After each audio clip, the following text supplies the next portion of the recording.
Okay, let's go ahead and do this. I'm going to call us to order at 9:06 p.m. Eastern Time. And everyone can see the OneNote on the screen.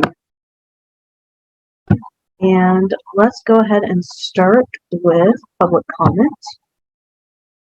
Did you need me to call roll, Madam Chair? Oh, yeah, I'm so sorry. We can call roll first, and then would you like to do housekeeping and then go to public comment? Yes, that would be great. Let's go right for it. Okay, so Ms. McCardle is present. Mr. Smith? Here. Mr. Hagopian? Here. I am here. Mr. Blankenship? Present. Mr. Bowen? Here. Mr. Elliott? I know he was here a minute ago. Mr. Rufo? Present. Mr. Benner? Here. Mr. Duque? Here. Mr. Eklund? Here. Ms. Eiler?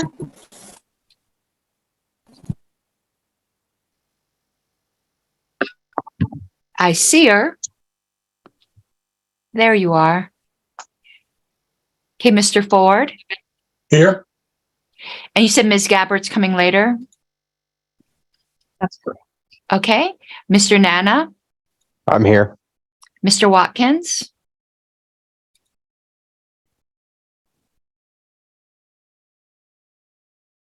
Mr. Watkins? Hello? Yes, okay. Yeah, here. Mr. Clark? Here. Mr. Cowan? Martin Cowan is here. Mr. Dassing? Here. Mr. Hall? Here. Mr. Nepomuceno? Present. Mr. Pankey? Mr. Tunievich? Here. Happy New Year, all. Ms. Yanuskavich?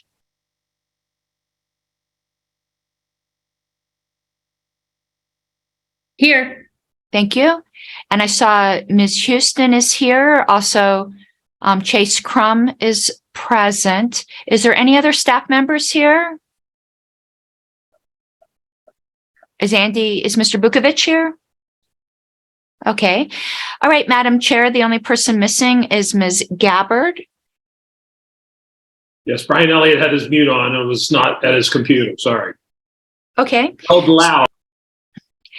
So that the housekeeping thing I had wanted to say had to do with meeting registration. Thank you everyone for registering ahead of time. But one thing on that, if you've lost your registration link, re-registering does not send it to you. So even if you registered in the past, re-registering causes me the same problem. So please do check well ahead of the meeting that you have your registration link saved, because when you re-register, it sends me an email, which lets me know I need to manually resend you your registration link. When you get that registration link, that's not a computer doing it manually. That's me having to go in and do it because I'm figuring by your email that you must have lost it. So even so, it's not an automatic thing. Please make sure you have your registration link ahead of time. There were a couple guests that registered more than within 20 minutes of the meeting starting. If I have time, I approve those. But just so you know, if you don't register at least an hour before the meeting, you might need to watch on YouTube. So I'm just asking everyone to please be mindful of that. And lastly, Madam Chair, unless there's any objection from the LNC, I was going to be having Mr. Crum take all the roll call votes this meeting in order to give him some secretary training. That's fine with me.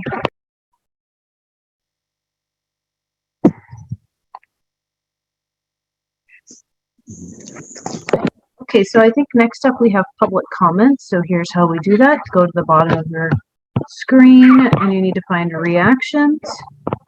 Click that little button. There's a raise hand function. Raise your hand, and we're going to give 2 minutes for each person in the order of hands raised.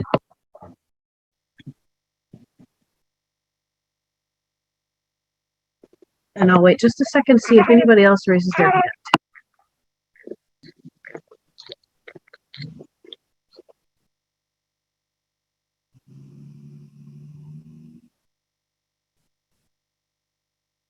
Ms. Graham has her hand raised if you didn't see, Madam Chair. Yep. Ms. Allison Graham, go right ahead. All right. Thank you, Madam Chair. Hi, everyone. I'm Allison from the Libertarian Party of the Great Commonwealth of Pennsylvania. Happy holidays to everybody here, and thank you for all your hard work on the LNC. I just wanted to make a quick comment to let everybody know that the Libertarian Party of Pennsylvania annual convention for 2023, as I'm a part of the convention committee, is March 3rd through 5th in Reading, which is within an hour or two of Philadelphia or Harrisburg in the eastern part of the state. Even if you're not a member of the Libertarian Party of Pennsylvania, we have a great lineup of speakers who will be attending and many social events throughout that weekend. So we hope to see many people in the Libertarian Party of Pennsylvania and elsewhere attending to have a great fun weekend with Pennsylvania. And I thank you for the time. Thank you very much, Ms. Graham. Up next, we have Nathan Madden. So similarly, Arizona is going to be having its convention on January 28th. If anybody wants to stop by, it is going to be in Phoenix. We would love to have you, love to see you. But aside from that, I just wanted to say to anybody who sees this, please donate to the CRM fund. The CRM is one of the strongest tools that we could possibly have, and continuing in the future, it will be the strongest tool that we have together. I just want to say that. Everything else, hope you all have a good meeting. Thank you very much, Mr. Madden. Okay, let's go. There's no one else. We're going to move on to our next agenda item. Because we're closing this meeting with an executive session portion, we may not have opportunity for public comment at the end. Not 100%. Normally we do a 1 minute wrap up at the end, but last call for public comment. If you want it, please speak now, or for 1 month, hold your peace. Going once, going twice. Okay, next up we have on the agenda the awards committee vacancy, and it's been noticed by the committee. So I will turn that over to whoever is going to present that on our meeting today.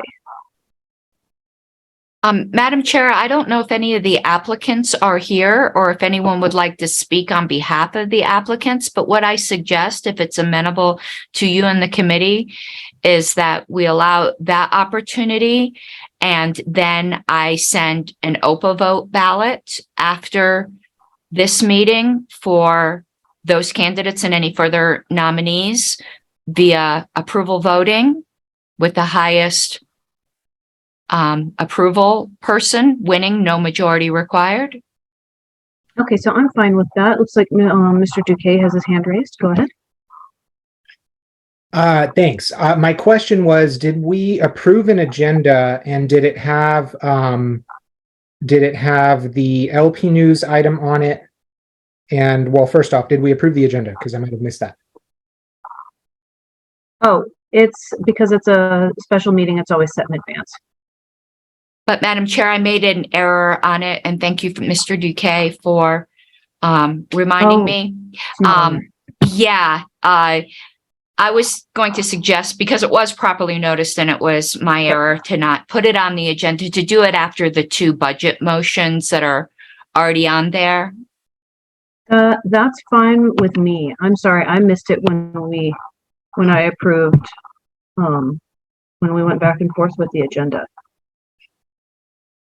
Yeah, let's make that, it would technically be item 5, and then the rest will go 6, 7, 8. Well, actually, I'm actually re-raising my hand, if it's cool. That's totally fine.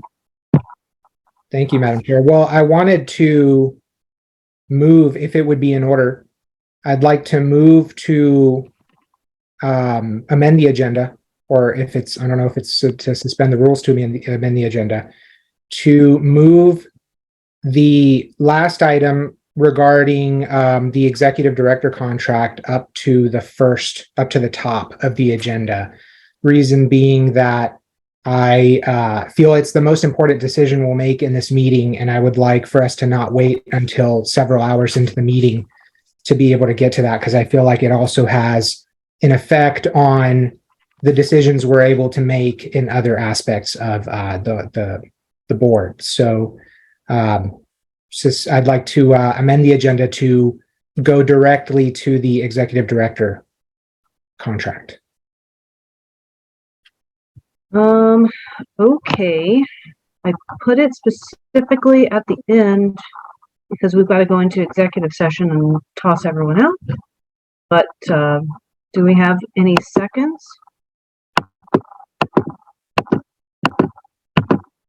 That's not the hill I'm going to die on. Second. Okay. Been moved and seconded. Okay. Any objection to doing things in that order? Unfortunately, I do object, Madam Chair. Okay. Do you want to speak to your objection? Yeah, I think we will get to it. And if we see time running out, we can always postpone the other items. But when non-LNC members come to the meeting, I'd like to be as courteous to them as possible. I'm not trying to insinuate that Mr. Duque does not feel the same way. It's just different points of view, but I would like to not put everyone in a holding pattern right at the beginning of the meeting. Okay. Anybody else want to speak to this before we go to a vote? I don't know if I have an opportunity to say something again really quick. If not, well, I was going to say that I also, I appreciate the concern for the members to not have to like jump on, then be kicked off. Although to me, I think like until we actually adjourn the meeting, the members will have to endure some amount of executive session, whether it's beginning or at the end. And then eventually you have to rise out of executive session, go back to being public with the members and then adjourn. And there could actually be some votes in between executive session and adjournment. So I feel like it's going to happen whether at the end or the beginning. And I feel that making the vote on this particular item before the rest will give us a better sense of more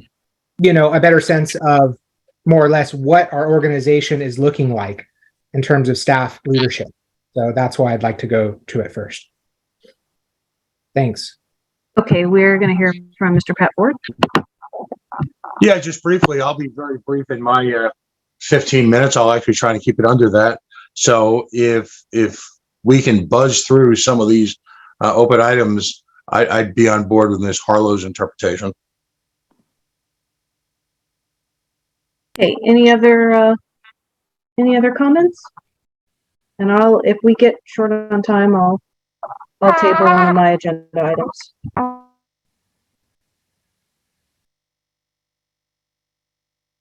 Okay, if there's nothing, let's go to a vote. I think because there's objection, we should go ahead and do a roll call vote because that's the easiest way to do it on an online call. Madam Secretary, at your convenience. This will be Mr. Crum. Mr. Crum, just duplicate ballot number 1 and make it ballot number A for this. This is unexpected. I am having a problem duplicating. Duplicating is not an option for me. Right click. I'll do it for you for this one, but you right click, duplicate. I'm familiar with how to do it. It's grayed out. It's not an option to me. Oh, that's strange. Okay, I'll do this one. So 1 second. This is to amend the agenda. And you and I will troubleshoot that outside of a meeting. Sure. Mr. Benner? Pass. Mr. Blankenship? Yes, yay. Mr. Bowen, Yes. Mr. Duque, Yes. Mr. Eklund, Pass. Ms. Eiler, Yes. Mr. Elliott, Pass. Mr. Ford, I'll abstain. Ms. Gabbard is not here yet. Mr. Hagopian, No. I will vote no. Mr. Nana, Abstain. Mr. Nikela, I'm sorry, Abstain. Mr. Rufo, No. Mr. Smith, No. Mr. Watkins, Pass. Mr. Benner, No. Mr. Eklund, Oh, man. Yes. Mr. Elliott, No.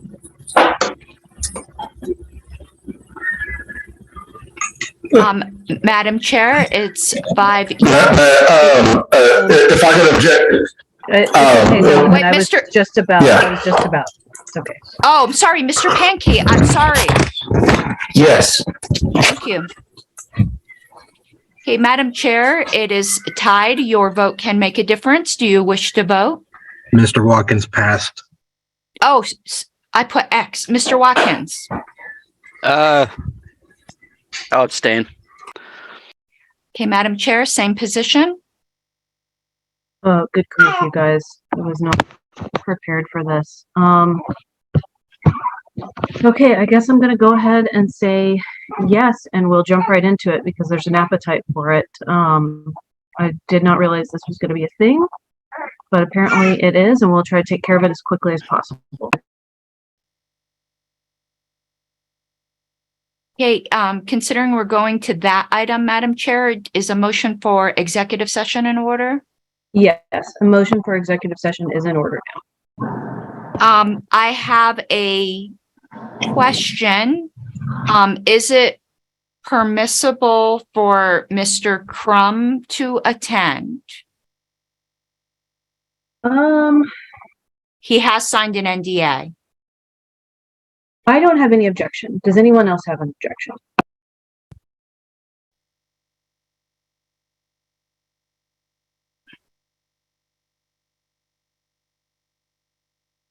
No objection? Okay.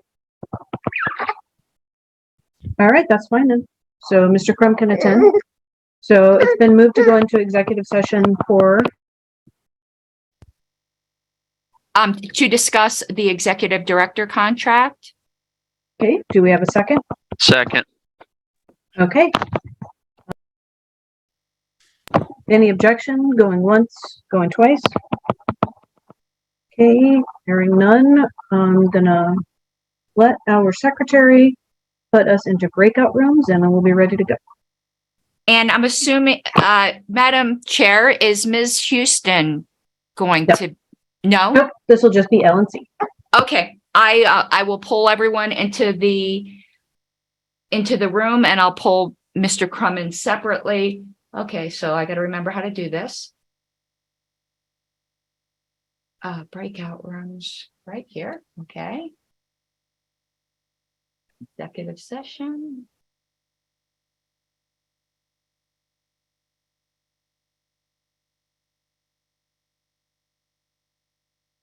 Yes, this is like magic. Okay, let me.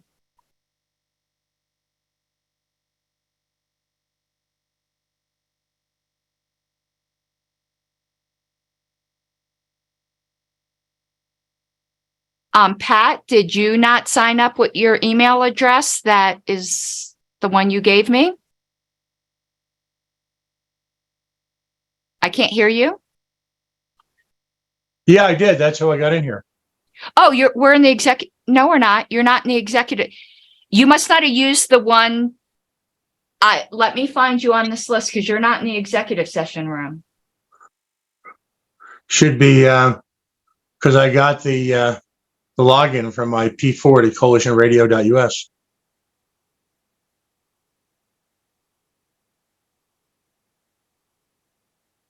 I was actually proud of myself. They signed up within minutes. Okay, but you're not, for some reason, you're not in the executive session. Okay. You're assigned to it. Is it asking you to go into that room and you just? I don't see it. I use Zoom all day long. I still see the document that's being shared. Oh, I'm sorry. Here we go.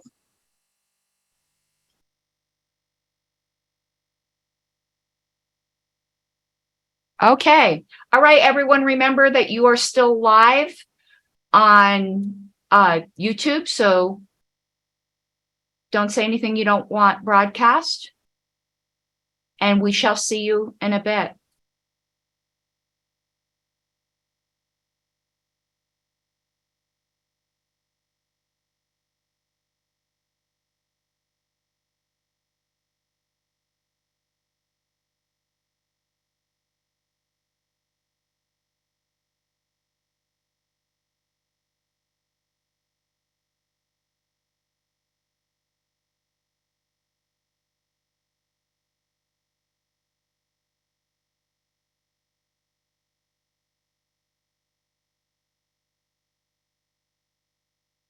So, how's everyone doing?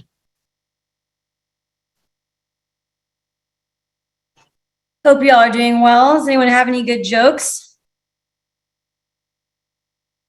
I get to sit out here in the peanut gallery. Usually I'm in there.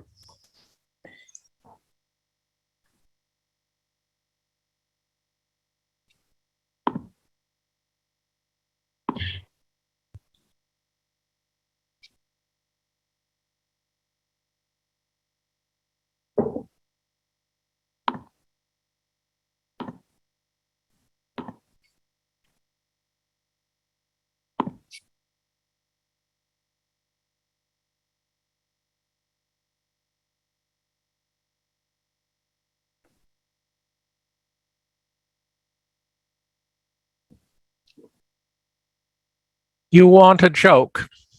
I'm always down for jokes. Let's hear them. Not mine, but amusing. And the motorist pulls into a service station. My car is making these very strange sounds. And so the mechanic walks carefully around the motorist and vehicle and looks and looks. You know, your problem is that's not an automobile. That's an elephant you're driving. Motorist pauses. Oh, that's why I could get so little luggage into the trunk. That's pretty good. You mean it wasn't bad enough?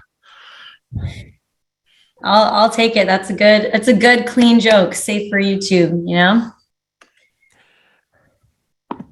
We'll try again.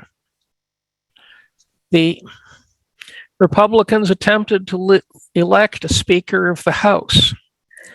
Kevin McCarthy. I haven't gotten to the joke yet. Kevin McCarthy lost 14 times in a row. It will be revealed tomorrow that this is his secret plan to convince America that he has reasonable qualifications for being the Libertarian Party presidential candidate, namely he knows how to lose and not quit. Jokes appreciated. Well, we're winners up in here, George. What do you think? We're winners, yes. Yes, we are. Actually, the elections this year, the Libertarian Party did quite well. There are lots of people who were in the 15% range for statewide office, at least in Alabama. We had one candidate for, well, New Hampshire is strange. Anyone who wants and is not a D or an R can run as a Libertarian. But we had a candidate for state rep who convent in a 3-way, actually it was an 11-way, they're weird. They had 5 candidates to win. In an 11-way race, we had a candidate who persuaded 10% of the voters to vote for her, which by comparison with most 3-way races is pretty good.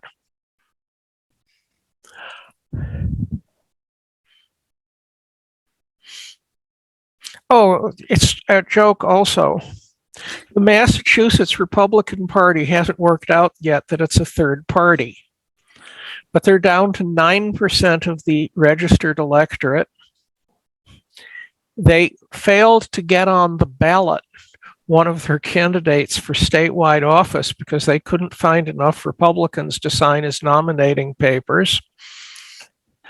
And they are having a serious fight between their current state chair and the outbound and now gone governor. As a result of which they're down to 3 members of the state Senate.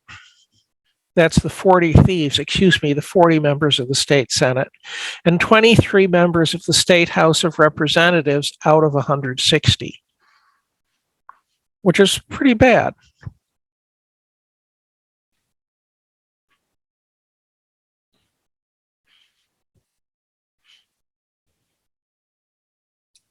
Definitely glad to see gains being made all around the country. What do people normally talk about when executive session is going on?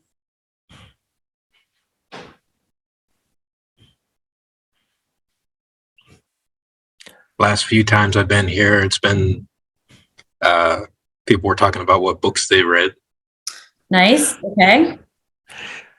There were highly rational discussions of Robert's Rules of Order. However, we had in the LP, shocker. Just kidding. Go ahead. We had in the session several past times a series of people who claimed to be experts in Roberts and had opinions on the matter. God help us. Well, I think we have a registered parliamentarian here. Do we? I think so. Is that the same Sylvia?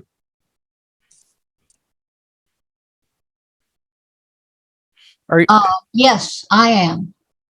Yeah. But I'm smart enough to keep my mouth shut. Sometimes. Good idea. Well, the best kind of expert. Well, while we're here, I'm something of a marketer, so I'm going to use this time to do a little focus grouping, if you guys don't mind. Why do all of you spend your time? You could be anywhere, you could do anything this Sunday evening, and you're here with us, sitting on the call, not only watching this, but in the Zoom meeting, not just watching on YouTube. What are you hoping to get out of attending in the gallery, so to speak?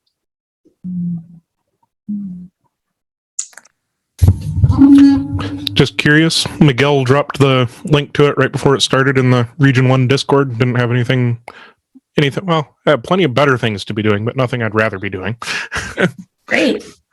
Thanks, Trevor. What state are you in? It is an R1.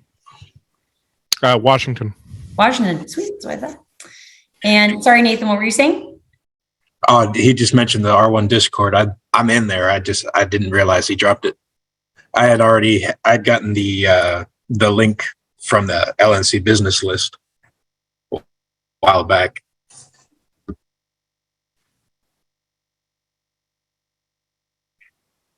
I am owner. Oh, go on.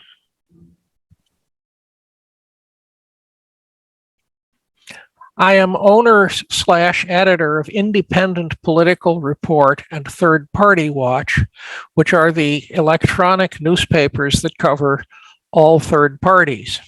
Therefore, I am actively live blogging the LNC meeting. Of course, there's nothing going on, so I don't have to type anything to live blog. Nothing going on. Nothing going on. Look at this Christmas tree we've got in the background here. I worked very hard to decorate it, so I don't know if that's going to make it into the blog, but plus your own jokes are pretty funny. I think we should include those in there too. That's just another joke for you, George. Ken, what do you get out of these meetings when you attend here versus YouTube? Well, I'm actually pretty new to national party stuff, but I'm here today because I just got home from a trip to Florida and kind of killing time trying to readjust. And I was on the platform committee for 2022, and I kind of miss the Zoom calls and miss like the networking and all that. So figured Nice. hop on and see who I can meet. Awesome. Well, before we work our way around to everyone else, I want to hear about your signs. Looks like you got a couple of good ones back there. Tell us about those materials. Well, the one I'm most proud of course, is my own. I ran for McHenry County Board. I got about 3%, and it was a pick 2 out of 5 candidates. So I feel like I might have swung the election. We could talk more about that. The sign I'm most proud of, and that I know Karen Ann really likes, is the Bill Redpath sign. Bill is a former LNC chair, and he is practically a neighbor. I'm here in McHenry County, Illinois. Bill is just south of the county line in Kane County, where he lives with his fiancee Julie Fox, and it's like having Mickey Mantle in my neighborhood. he's one of the people who's in the Hall of Liberty. It's the Libertarian Hall of Fame. So yeah, I know Bill has a ton of expertise for us in the ballot access department. Which gives me an opportunity to plug, if you haven't yet donated, something that we could always use more funds on is our ballot access fund, which is open. We've got some ambitious goals this year. I'm sure Bill would appreciate us hawking for that. That's great. Does anyone else want to jump in on why they're on the call tonight? This is always fascinating to me. And we want to make it a good show, for everybody. I assume some of you already noticed I took opportunity for public comment to promote the CRM as well. The CRM is like the lifeblood, the LP right now for the affiliates that are a part of it. It's literally the only thing that is getting counties organized, at least here in Arizona.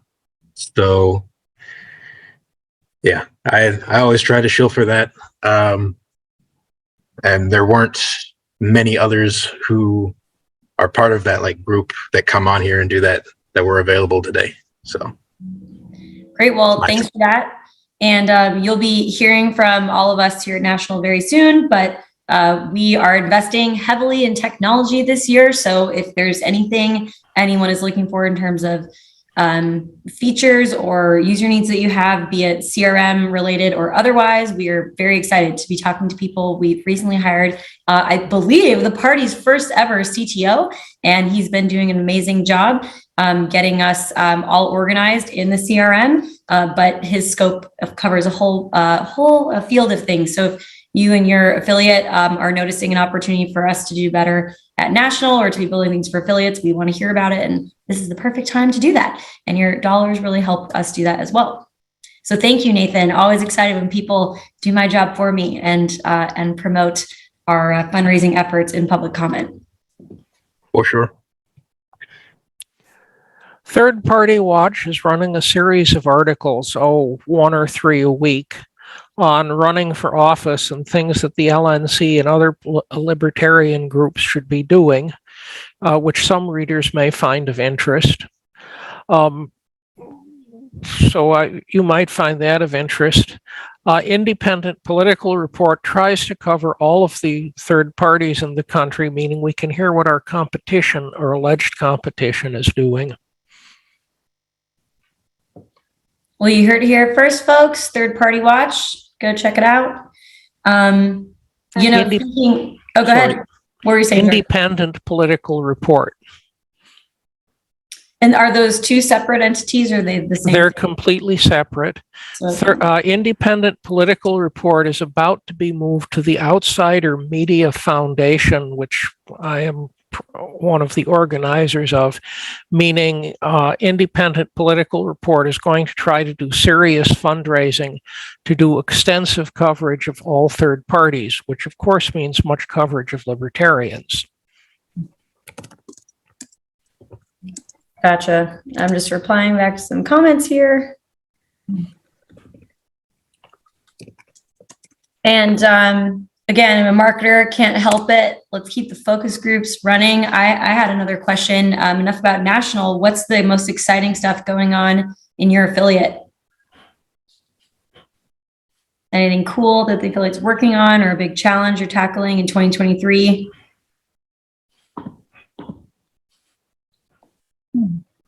Well, I'm proud that I'm working for more than one.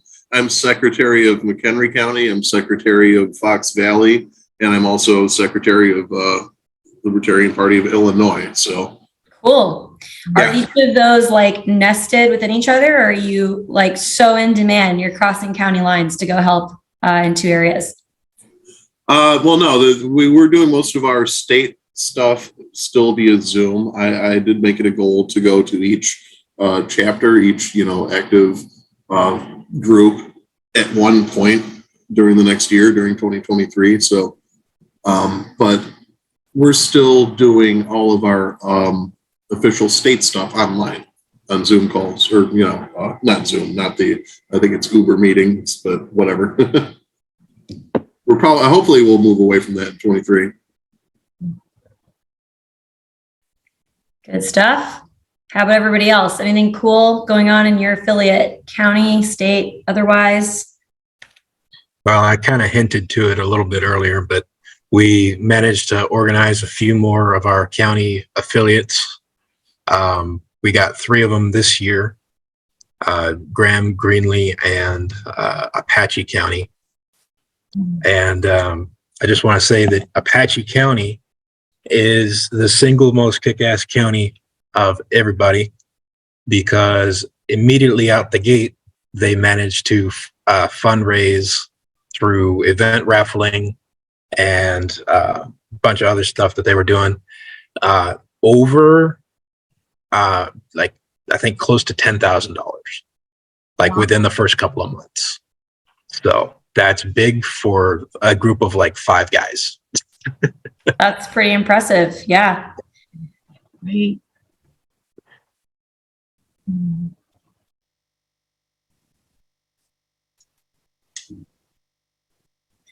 How about, go ahead. Yeah. Carolina, and for the last 3 meetings, we've had 3 separate individuals show up who are seeking to get the Libertarian nomination for President of the United States. First month, we had a Mr. Mike Termat. I guess he was originally from Florida, but he's in Maryland now. And last month, we had Chase Oliver from Georgia. Mm-hmm. And this month, I guess it was yesterday, Saturday, right? We had Mr. Lars Mapstead. So all 3 gentlemen, I didn't know any of them. They all seem like good people, reasonable people. They're not out in left field. But I don't know how many more candidates there might be out there. But those 3 that showed up to our meetings. That's awesome to hear people are getting on the trail already. It's definitely starting, right? I feel like we're right around the corner. It feels like 2024 is a long ways away and we just came off 2022, but I feel like actually the presidential cycle starts really right now, so should be exciting to see all of these announcements coming out. Has anyone else been seeing exciting stuff in their affiliates that we can chat about now? I always like to hear what's going on in the field.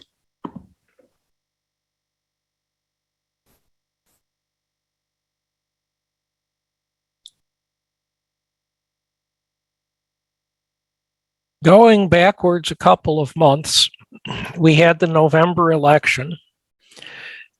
We had one person run for United States Congress, and he is planning on doing it again. We had elections for statewide state offices. The Republicans missed on putting someone onto the ballot. So Chris Crawford, who was running for treasurer, got 23% of the vote, which is enough for major party status for 2 years. Massachusetts major party status has very strange consequences, but she did get us major party status, which is what she was trying to do. There were 2 other third parties on the ballot here and there. Neither of them had a candidate who could get 3% of the vote. Of course, they were running in many way races, and therefore they did not get third major party status. So we did well, given the objective. I'm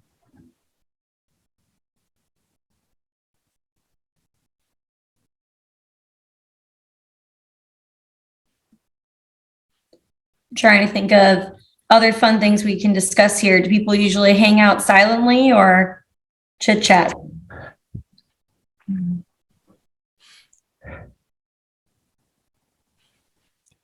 Past meetings have been more active than this, Lainey.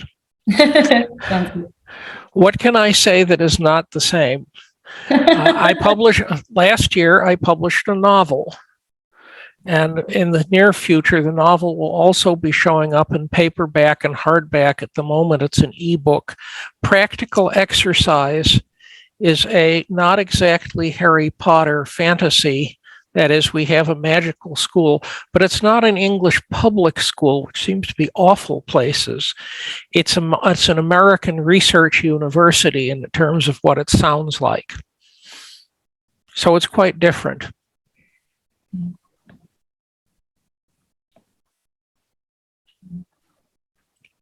Well, I could talk about some of the stuff that came up in the state admin meeting for the CRM that we're trying to possibly set up fundraising for in the future as one of the updates that we want. That's all right. Yeah, I mean, happy to hear more about it. Well, Ken Roman was talking about so Civi CRM is an open source program, just for anybody who's not aware. And the guys who code it actually have a bounty out for approximately $10,000 to rework the way that multi-site works on it. And the current version of multi-site is actually what is like putting the state affiliate IT guys in sort of plastic handcuffs for certain things that we want to do that we have to go to national for.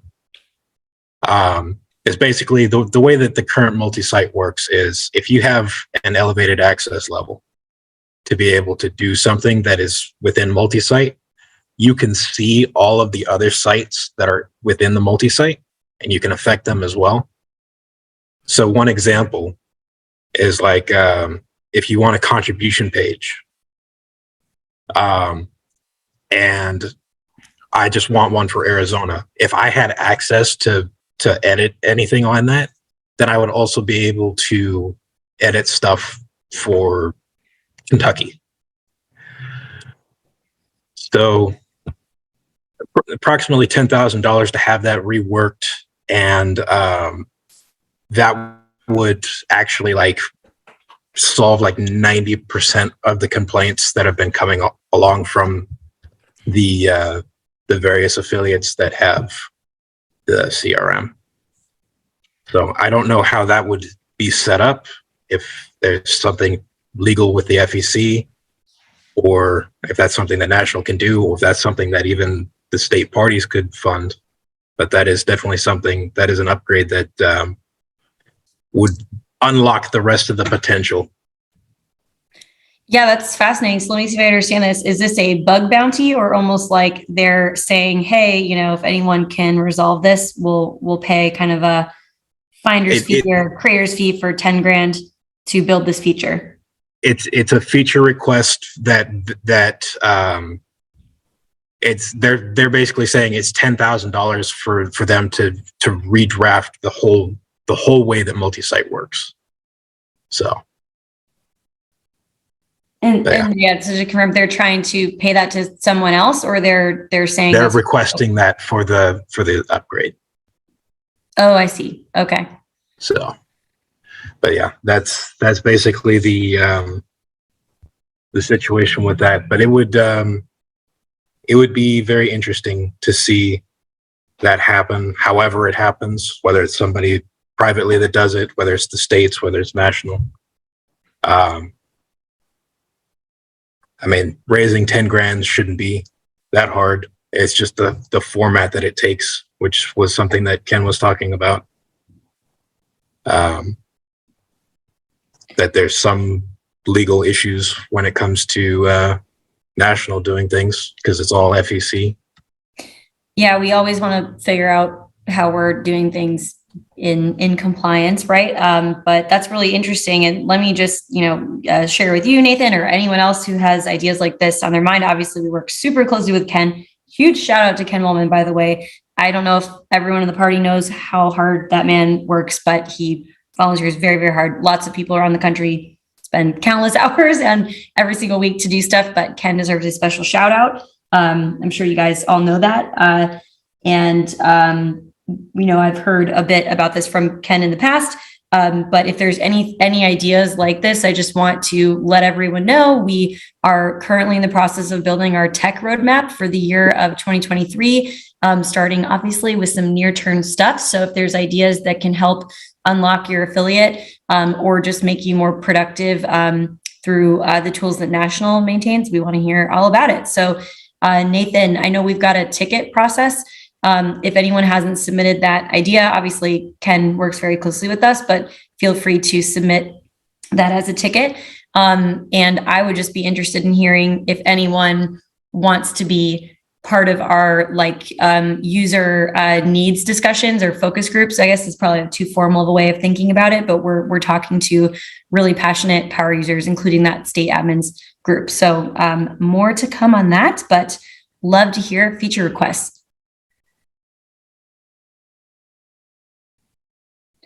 Here's a flip way of thinking about all of that. What's been the single biggest thing that's unlocked someone to do, to do work in their affiliate? Is there, whether it's the CRM or tools or fundraising or knowledge they've gained from another affiliate? I'd love to hear about that. I'm going to sound like a broken record here, but it's absolutely been the CRM. Yeah, and I'm going to put you on the spot. Tell me more specifically so we can understand what the special sauce is and scale it out to other people. So one thing with voter data,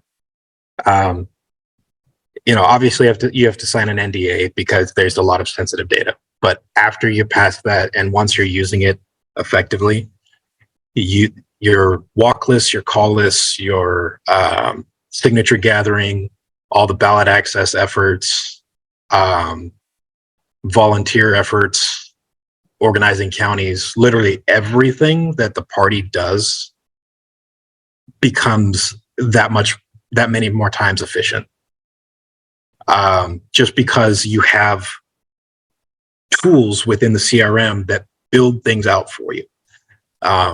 We have mapping tools that we can print these Excel files and they'll go straight into a map, and you have a walking list that'll be like, okay, you go from here to here to here to here. And it's your most efficient route to go through things. Your call lists. There's a tool within CRM that you can write out a script for people to use based on what your call is going on for. There's just a massive amount of potential in there that once you get trained on the basics and you take a little bit of time to look at, it's just a massively powerful tool. And then beyond that, beyond even the CRM, you have your website. There's so many things that you can do with a website. I mean, it's the modern age. People look for a website first. So if your state affiliate doesn't have a website, you're probably not known except by word of mouth. So, oh, here they come. Oh, they're back. Here we come.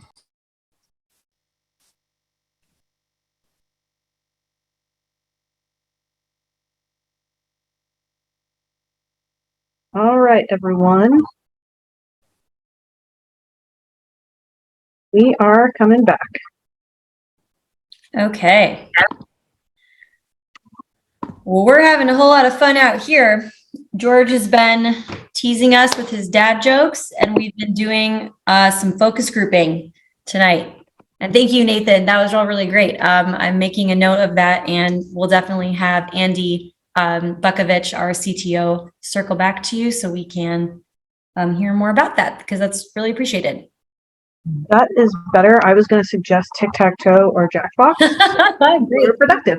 I've been spending too much time on Clubhouse in the past, year or two, you guys. I'm getting better at this chit chat.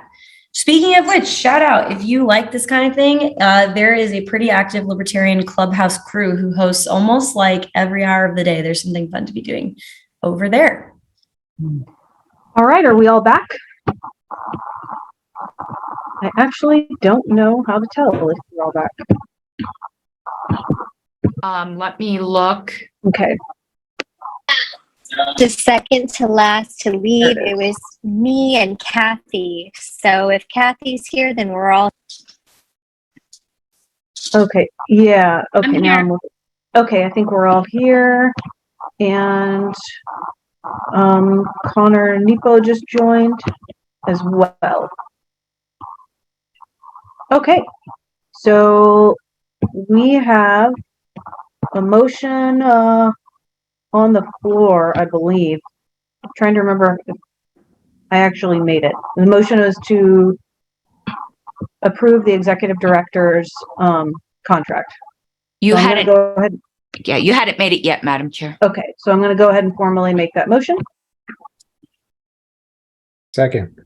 Second. Okay, it's been moved and seconded. Let's go ahead and go to going once, going twice. Any further? Well, we can't discuss it. Just kidding. Let's go ahead and go to a roll call vote at our secretary's convenience. Mr. Crum, if you could use ballot tab number 8, if it lets you do it. I don't know if there's some permissions problem. Yeah, I have it pulled up. Are you ready? I believe everyone is ready. Fantastic. Mr. Benner. Yes.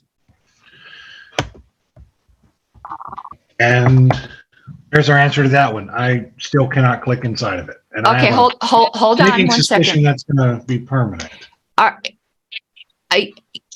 Okay, that email address, the Outlook one, that is the correct one?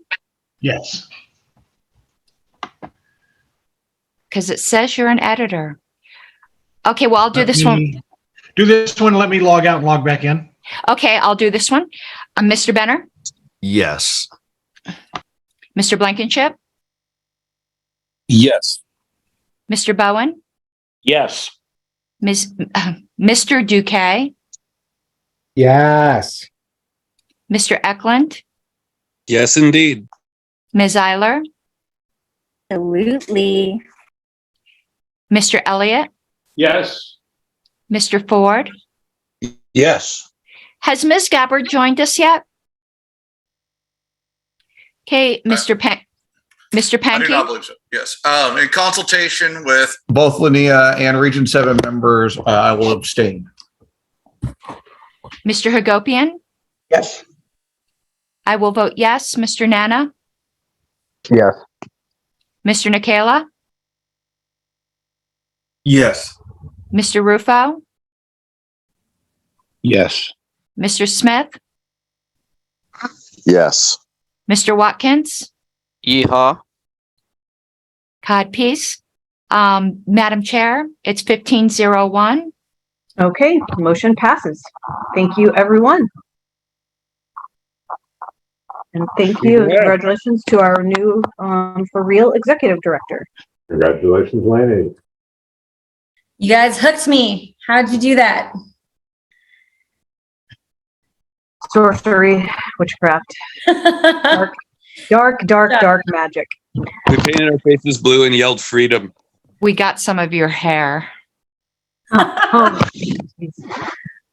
All right, so let's take a look here. I am trying to see what is next on our agenda because we moved it around. The awards committee, Madam Chair. Okay, so awards committee.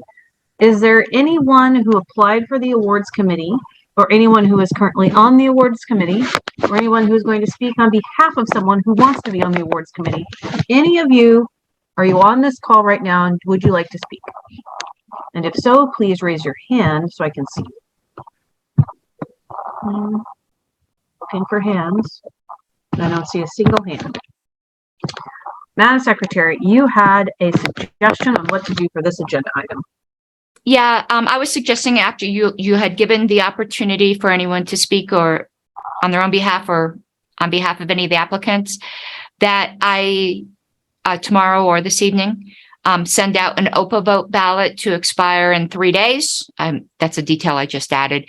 Approval voting, the highest vote getter wins, no majority required. I am totally fine with that. Does anyone have any objection to doing that? I know there are people on the awards committee. You are certainly free to weigh in. Works for me. Okay, there we go. Good. There we go. All right, let's do that. Okay, so moving right along. Next up, we have policy manual amendments coming out of Chair's Ad Hoc Policy Manual Committee. Okay, so this is a proposal by the committee, which is Ms. Harlows, Ms. Yanuskevich, and Mr. Elliott. Thank you very much. You can go into new business with previous notice. Click on policy manual changes. Scroll on down, and then you'll find everything that you need. Let's see. Madam Secretary, can you help us navigate to the easiest place to find the different changes? Yeah, if you go to the OneNote and new business with previous notice, where it says policy manual changes, if you hit on that PDF that's in there, it is in markup. Got it. And the three of us had intended to move this in two separate motions. Of course, any of them are divisible or amendable, but there's two distinct sections to our policy manual, the standing rules and the special rules of order. So we were intending upon moving in bulk the changes to the special rules of order first, and then the standing rules. I do not know how the committee wishes to handle this. If everyone has reviewed it, whether you'd like me, Kathy, and Brian to go through the changes briefly, I'm not sure how the committee wishes to handle. Well, Madam Chair, I would actually like to move to postpone this agenda item. While I really appreciate and think we should go and give this all the due course that it needs to have, I think we have a lot of other items on this meeting already, and the existing items that we've talked about in executive session, and that we'll be going into executive session in the executive committee meeting. I just think that, getting to the budget items and other items that are on the agenda are things that we should concentrate. I'm not trying to be a pain, Madam Chair, but there's debate going on. Yeah, apologies. It's okay. I'd like to move to postpone this item to our February next meeting. Just reserve your comments and then I'll come back to you. Okay, so we had a motion and Dustin Anna has his hand up. Yeah, no, I'm not seconding. I'm just having my hand up. Okay, this would need a second. Second. Okay, it's been moved and seconded. Okay, I think we're probably gonna go to, okay, any discussion? Mr. Pankey has the right to speak first. I would like to speak after. Okay, let's get hands up if you want to speak for or against it. Mr. Pankey, go right ahead and speak your motion. Point of information, Madam Chair. Yes. Does this need a second? It was seconded, Mr. Bowen. Oh, I'm sorry. Yeah. My bad. I apologize. All good. Okay, Mr. Pankey, you can go ahead and speak to your motion.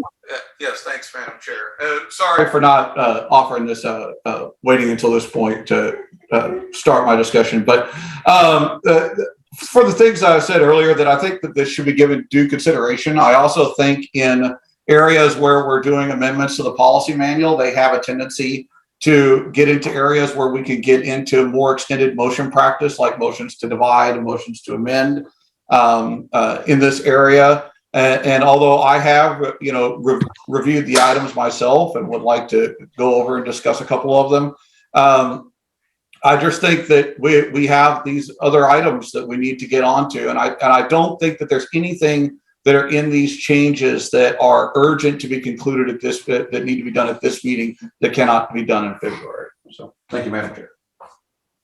Okay, thank you. Ms. Harlos? Yeah, I'll speak briefly, though I kind of would like to know if the other two committee members feel the same way, because I don't want to speak out of turn. This was properly noticed way ahead of time. So to say that no one has had an opportunity to give it due consideration, I don't think it's fair to the committee, where we busted butt to fulfill our promise to have this done by a certain date. Cleaning up the policy manual helps us operate better. To keep pushing this off, we might have other things going on in February. There was a committee that worked very hard over the holidays, and if some things need to be divided out and heard later, fine. But to just bulk postpone this, I just don't think is proper, when we really made sure that we were considerate and worked hard and gave the LNC plenty of notice for this. All right. Thank you, Ms. Harlos. Mr. Duque? I'm sorry, is it my turn? Yep. Yeah, Miguel. Oh, thank you, Madam Chair. I would be happy, if the body wanted to get into this business item to vote on it today. Although in general, I echo Mr. Pankey's sentiments about wanting some additional time to go into the changes kind of more individually. If the body felt that we had that time today, then we could totally dig into it. Because however, I think I would prefer to do it at a future meeting, because although it was noticed well in advance, previous times that we've done updates to the policy manual, it was divided a little bit more with sort of statements of intent on the different changes and what their impact would be. And there are certain items in the kind of bulk changes that I definitely think should be, if not divided, should be discussed so that we really understand the implications on the staff and different committees and their responsibilities and their ability to, have oversight in these different areas. So I want to better understand the impact, again, to different stakeholders on some of these items. And it might just be more efficiently done after a little bit more division on the items. Thank you. Thank you, Mr. Duque. We now have Mr. Ford. Yeah, of course, with respect to Miguel's consideration. But I think we need to point out that this is going to be a challenging year. In every meeting, we're going to have issues. And every meeting there is going to be unfortunately, some sort of crisis du jour. It's critical that we take upon these policy manual changes as they come up to us. And so I believe yeoman's work was done here, and let's just work through it. Thank you.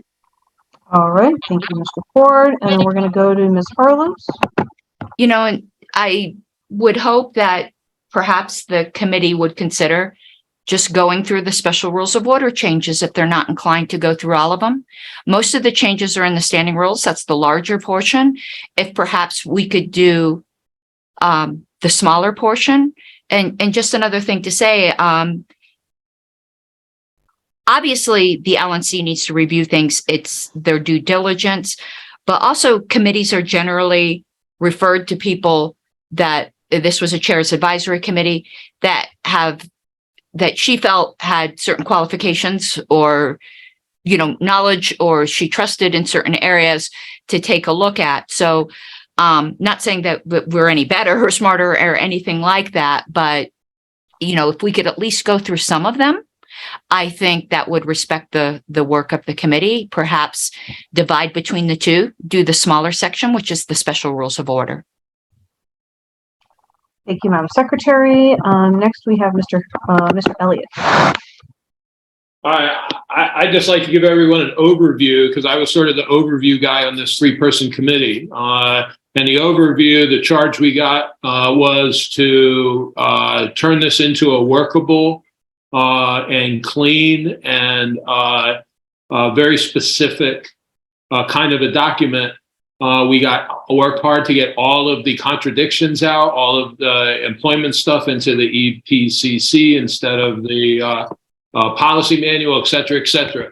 So I think as Mr. Ford just said, I agree that the vast majority of the work was done by Karen Ann and Miss anyway.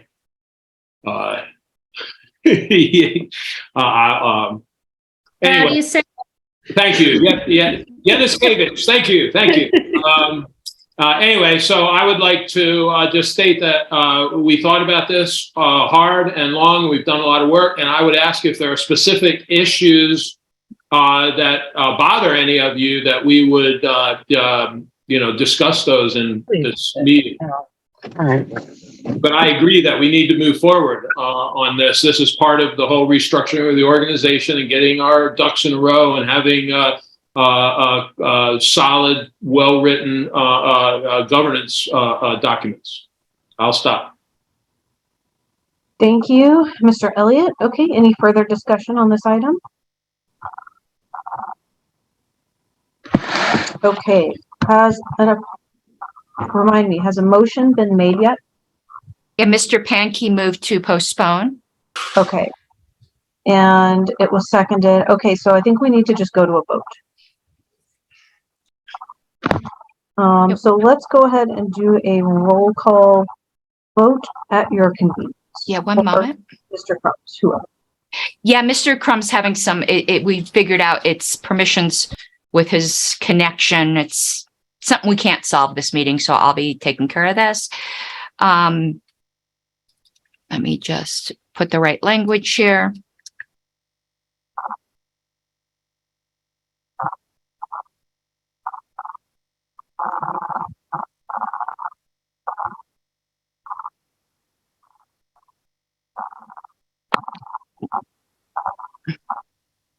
Okay, Mr. Benner.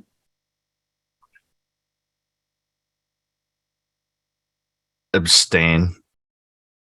Mr. Blankenship. Pass. Mr. Bowen. No. Mr. Duque. Yes. Mr. Eklund. Abstain. Ms. Eiler. Yes. Mr. Elliott. No. Mr. Ford. No. Mr. Pankey. Yes. Mr. Hagopian. No. I will vote no. Mr. Nana. Abstain. Mr. Nikela. No. Mr. Rufo. No. Mr. Smith. Yes. Mr. Watkins. No. Matt, there's a pass. Mr. Blankenship. Abstain. Madam Chair, it is 4 yes, 8 no, 4 express abstentions. Okay, the motion failed. All right, so now we're back on the same agenda item. And I believe it warrants a motion if we're going to continue. I will move, and I'll do an overview if it gets a second, to amend the special rules of order as indicated in the markup copy of the policy manual distributed to the LNC. Okay. Do we need a second? Second. All right. Would you like to speak to your motion or walk us through it in a nutshell? Yes, and I would also like either of the other committee members to just jump in and interrupt me, because this was a group effort if there's something I'm forgetting or not stating properly. So again, this was to clean up and clarify. The first thing was to make it clear, this has always been a tradition. It's never been in the policy manual, but everyone understands this to be the case, that the vice chair serves the same intermediary role that regional representatives serve for affiliates in their respective regions. This is just cleaning up in the next thing. I'm just moving through it quickly. People stop me with questions. The executive committee, like where it said, they can do everything except amend the policy manual. It says addition, deletion, or amendment. That's all subsumed under amendment. Those extra words are not necessary. The executive committee is also empowered to do other things that are specifically delegated to it. And it says specifically making it explicit that the LNC controls the party and it has the authority to rescind decisions of the executive committee. That was always implicit. We felt it needed to be explicit. Also, on previous notice, this was a contradiction. Potential contradiction, if you read this hyperliterally, it could be understood to say that at our regular in-person meetings, nothing could be added to the agenda. That was never the intent. So it just notes that previous notice isn't required unless required in the bylaws or the parliamentary authority. Special meetings always require previous notice, so it made that explicit. On the proposed agenda, we never do a credentials report and paperwork check. Most people don't even know what that is. I guarantee you probably, well, maybe some people from the last LNC know, but I bet you most people here have no idea what that means. I could tell you what that means is it's the opportunity, and you already have this right under the bylaws, to claim that an LNC member is no longer a party member and therefore they do not qualify to be an LNC member anymore. Staff alerts people to that. It doesn't need to be on the agenda. Appointment of assistant treasurer at post-convention meeting is already up here. I don't know how this got missed for so many years, so it was duplicated on here. It's also required at the post-convention meeting to elect the Historical Preservation Committee chair. This also needed to be explicit. Non-party members can always be excluded from any meeting. The right to attend meetings is to party members.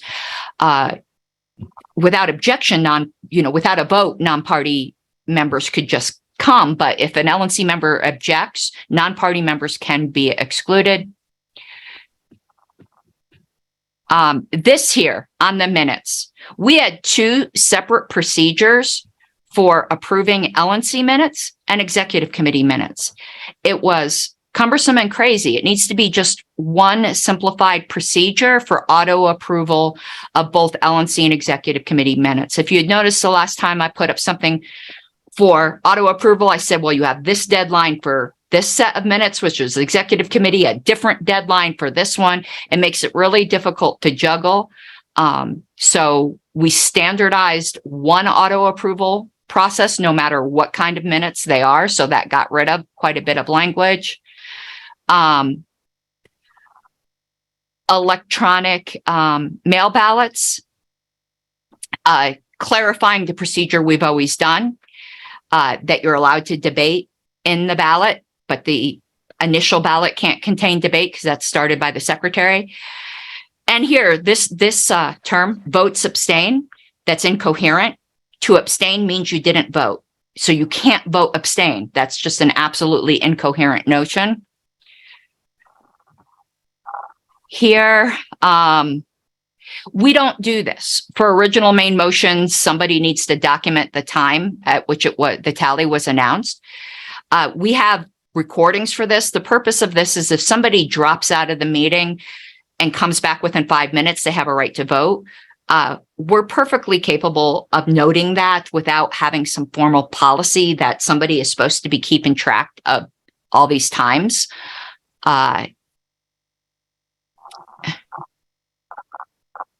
Here, convention oversight, where it says the chair and secretary are ex officio non-voting members. The chair is already an ex officio member of every committee.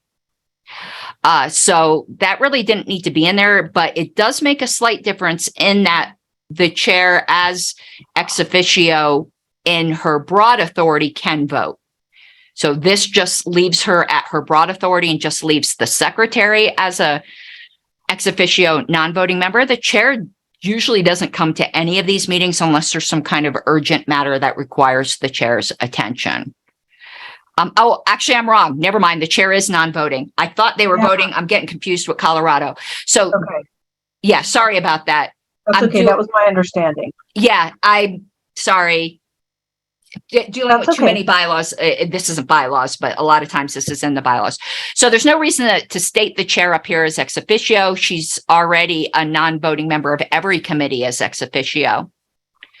Interim committee chairs. This created a conflict. The LNC can create a committee and name the chair in a motion. So interim committee chairs, here it gave the chair blanket authority, whereas the LNC has the right to exercise its authority and in a motion creating an ad hoc committee can name the chair.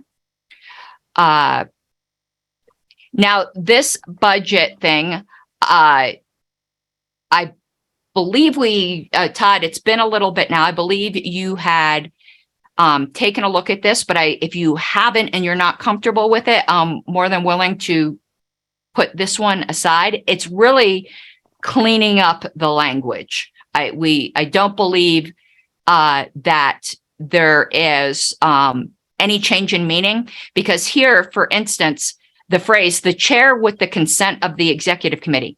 That means the executive committee. If the chair has to get the approval of the executive committee, it's then the executive committee making the decision. So we just clean this up, and it said that the executive committee gets to do these certain things, which was already in there.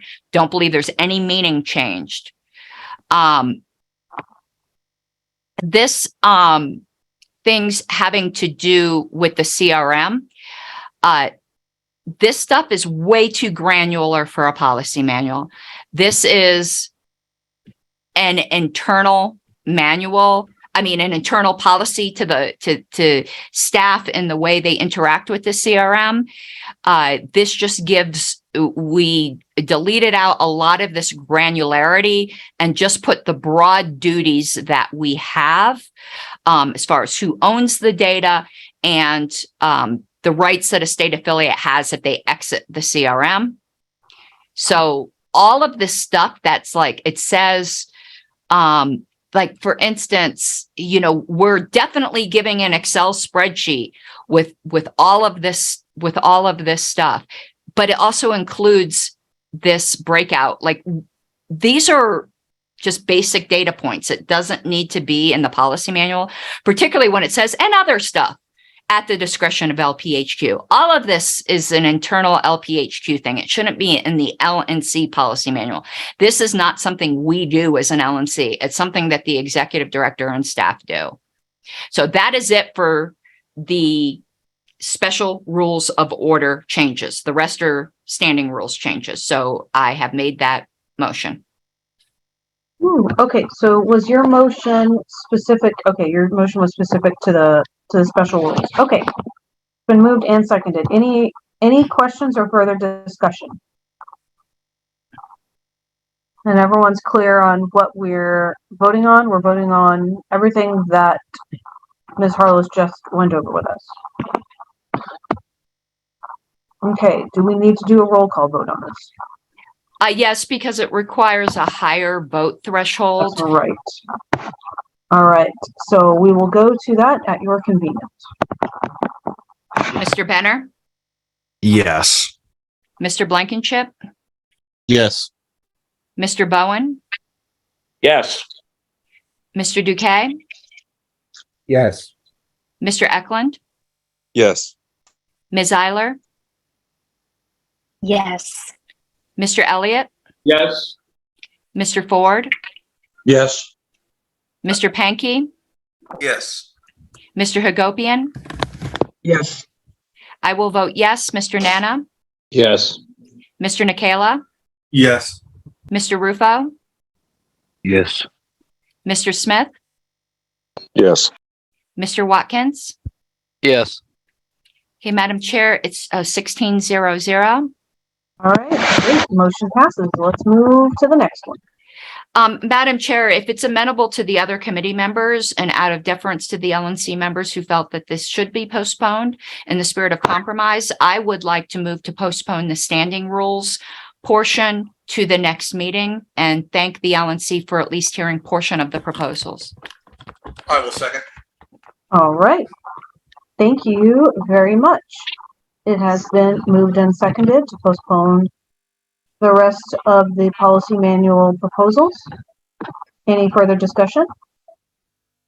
I would just like to say thank you, Ms. Harlow's. I'm glad we got this work on the special rules of order done, and I look forward to talking about this more in February. Okay. Any objection? Okay, if there's no objection, I don't believe we need a roll call vote. Going No, ma'am. once, going twice, 3 times. Okay, the motion passes. That has been postponed until our February meeting.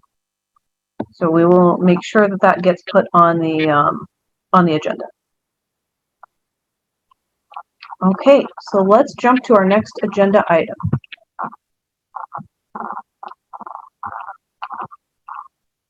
Let's see here. Sorry, I'm going back and forth between screens. It is Mr. Ford's Affiliate Support Committee motion. Okay. Great. Let me, as I promised, I'll get right to the point here. First of all, I want to thank Madam Chair, Ms. Houston, for working with me and coming up with, I think, is a very fair, appropriate compromise to some of the conversations we had at our last meeting. So the proposal will be worded as simply as this. A $10,000 annual budget, subject to, of course, a fairly about a 5-minute definition of the underlying proposal and where the money is going to be spent. A couple of notes ahead of time. Some of this does involve social media marketing costs and budgeting for them separately, so they're attributed directly to the line item where they're being spent. That work, of course, will be done under the purview of Ms. Houston and the professional staff at the party. So this really represents not us going out and doing our own social media marketing or our own advertising for anything we're doing. It just represents really a cost accounting technique where we've got a specific budget and we have to work within the confines of that, and we're accountable for all the normal processes in both securing the expenditure and how it's actually prosecuted, if you will. Folks, you've heard my presentation a number of times. To the point, there are 3 working groups within the Affiliate Support Committee. There are costs attributed to all of these. The overall budget, $10,000, would represent a $3,000 increase from last year. We are asking that it be a separate line item so that we are accountable to it.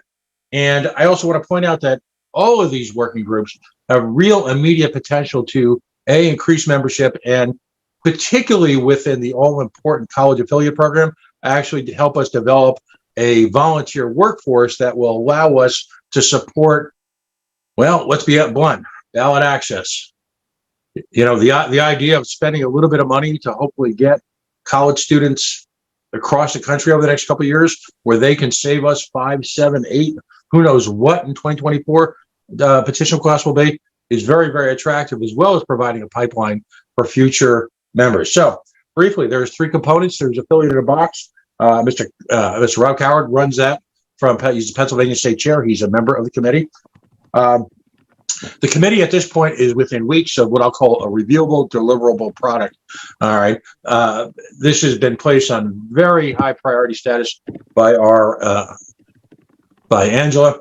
And this is going to comprise essentially 2 areas. There's going to be a physical product that we're hoping to deliver to all 50 states, as well as local affiliates. So we're budgeting about 100 to 125 kits total over the next year and a half. And the physical product will be, if anyone ever, and Ms. Harless, you can speak to this, if you're very involved in a state incorporation, there's a binder, and included in that binder are certain fundamental documents that Ms. Coward, in conjunction and working with Angela and her office, if you will, are in the process of creating. And that work, like I said, is about to be done, and we'll hopefully soon, within a few weeks, have a product that the LNC can look at. The second portion will be digital. We're looking to enhance and, if you will, make more accessible the type of digital artwork, and also bring some up to date, but the digital artwork that's already on the Libertarian website. And so that if affiliates are looking to do a business card, if they're looking to do, the world's smallest political quiz, whatever, if they're looking to customize it, they'll have easily accessible artwork that they can deliver to their printer and have their graphic artist just personalize it for that particular affiliate. With 100 to 125 pieces, we're budgeting about somewhere between $15 and $17 a piece plus shipping. So we're asking, out of that $10,000, we're going to roughly attribute about $3,000 of it to the affiliate in a box. And we're hoping, again, to have a deliverable product very shortly. But that's the product that we're going to have in stock, too, for new affiliates when they're created. So there'll be that reach out through Affiliate Support Committee with the contacts established at the state level to make that available as quickly as possible. Rob, additionally, is working through our developing contact system, to have contacts at each state affiliate. So when folks either need a new kit, perhaps an update, suggestions, ideas, there'll be a rapid communication back and forth between the committee and the state affiliate. The second part is the part that I happen to be involved in, the affiliate hub. A couple developments on that. We're actually starting to use that. I don't know if anyone saw, right during the holidays, Olga from the Libertarian Party of Vermont sent out a killer statement, that they developed, and a couple of us workshopped with her, and a killer statement against our buddy Bernie, for his political cowardice and stepping away from that War Powers resolution at the very last minute, at the behest of everybody's favorite peacenik, Joe Biden. And we're able to put that through the network. What we've got coming up this month is we've got 1 defined and 2 more in the pipeline for the next 30 to 40 days, where we're going to support, if you will, local affiliates, a town council day or a city council day, where they attend city councils in a pre-planned, professional, unapologetically libertarian statements in sequence to effectively take over public comment at a city council meeting and provide, a real deliverable message to them about issues that impact the local community. Now, we want to take that, again, put it through the pipeline, get as many affiliates nationally as shared as possible, but we also want to avail ourselves of social media marketing. And there's a cost in that.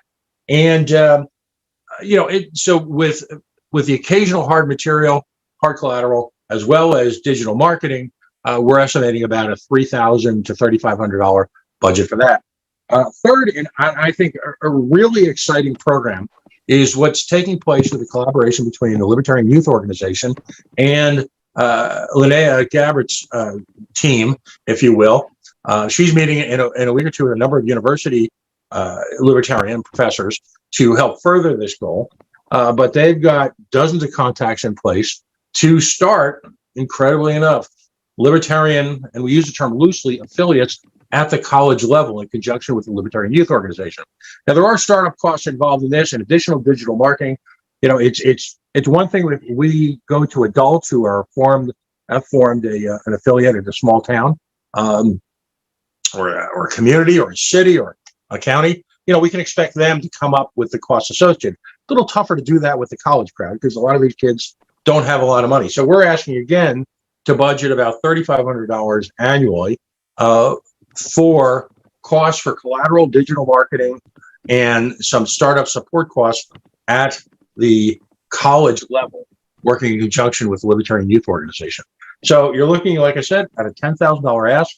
It's about $3,000 more than was budgeted last year. It represents less than, I think, less than 1% of the annual budget, yet I believe has a real opportunity to deliver membership growth and hopefully a volunteer base that'll be enthusiastic about petitioning. Doing it this year allows us to build up for hopefully a successful 2024 with these organizations in place. That's really it in a nutshell. And again, I appreciate Madam Chair and Ms. Houston providing this sort of idea and this framework and this support for the budgeting, of course, based on your approval. Happy to take any questions. Mr. Ford, so your 17,500 was amended down before you made the motion to 10,000? Yes, ma'am. Okay, I want to make sure I had it right on the screen. Thank you. Okay, thank you guys. So I want everybody to understand what this vote is going to do. So I'm just going to give you, we're going to start by I'm going to give you some information. I do think affiliate box is important, and I love that, and we need it, and it needs to be much better than some of the stuff that we've had previously. So what this is going to come out of when Mr. Ford says it's 1% of the total budget, that's correct. But it is about half of the no, it's not about half. 17K would have been close to half. It's a much smaller chunk, which I appreciate, but it is a good chunk of the political impact budget. And the reason I'm telling you this is because I don't want you to be mad later if you find out that something doesn't happen. So out of 81,000 total in political impact, there's about 25,000 there that is loosely, not directly earmarked for political impact stuff. The rest of that stuff sort of goes towards contracting, like contractor salaries and comms tools that we use currently, some of those being meltwater, media monitoring things, social media tools, and so on and so forth. So some of the things that we were looking at doing over the next year, you're not going to be able to do all these. You're going to have to, something's going to have to go unless we fundraise more. Freedom Fest costs about $20,000. 10,000 of it comes out of political impact. There's a chunk of contractor salary that comes out of that that I'm not going to get into here because we're not in an executive session. Pork Fest, it only cost $300, and I paid for that last term, but it could cost $5,000 to $10,000 to send just a couple of staffers up there with materials, the whole thing. The ticket is, the space is paid for, but everything that we'd be doing there is not. Rage Against the War Machine, I'm seeking $1,500 to make us a sponsor for our own event. We put $0 into our own event at this point. It would be decent for us to put in at least another $1,000. So that would be a thing. The Bitcoin conference, if we want to have a presence there, that's going to cost at least $10,000. Independent National Council, which has asked us to be a co-sponsor and essentially a co-host for almost no money. They're throwing thousands of dollars worth of free tickets at us. It would be really distasteful if we didn't send at least $1,000 to that. If you wanted video activism for, say, 4 Dan Smott's videos this year, they're $1,000 each. That's $4,000. What I just described is $38,000 to $40,000 worth of things that we would like. They're on our wish list, and some of them are things that we do every single year, like Freedom Fest. We only have $25,000 floating around right now. If we put $10,000 of that to the affiliate support budget, it comes out of that $25,000. I'm not saying you can't do it. I'm just letting you know what you're voting on so that we understand the way the budget is structured right now. Because we spent a lot of time talking about it last time, and I'm not 100% sure if everybody understood it. but that's all I got right now. Ms. Harlow? We had briefly talked last time, and something I would like to see, which has been a tradition, but I'd like to see it in the motion, and I'm certainly willing to do it in the next motion, is that empowered committees that have a budget commit to raise the money or they don't spend the budget. And I think that would then at least mostly alleviate some of the concerns brought up by the chair, because the affiliate support committee would need to raise their budget. That is something the historical committee has always done, minus 1 year, which was COVID. All right. Thank you, Ms. Harlow. Okay, do we have anyone else who has any questions or wants to speak for or against it?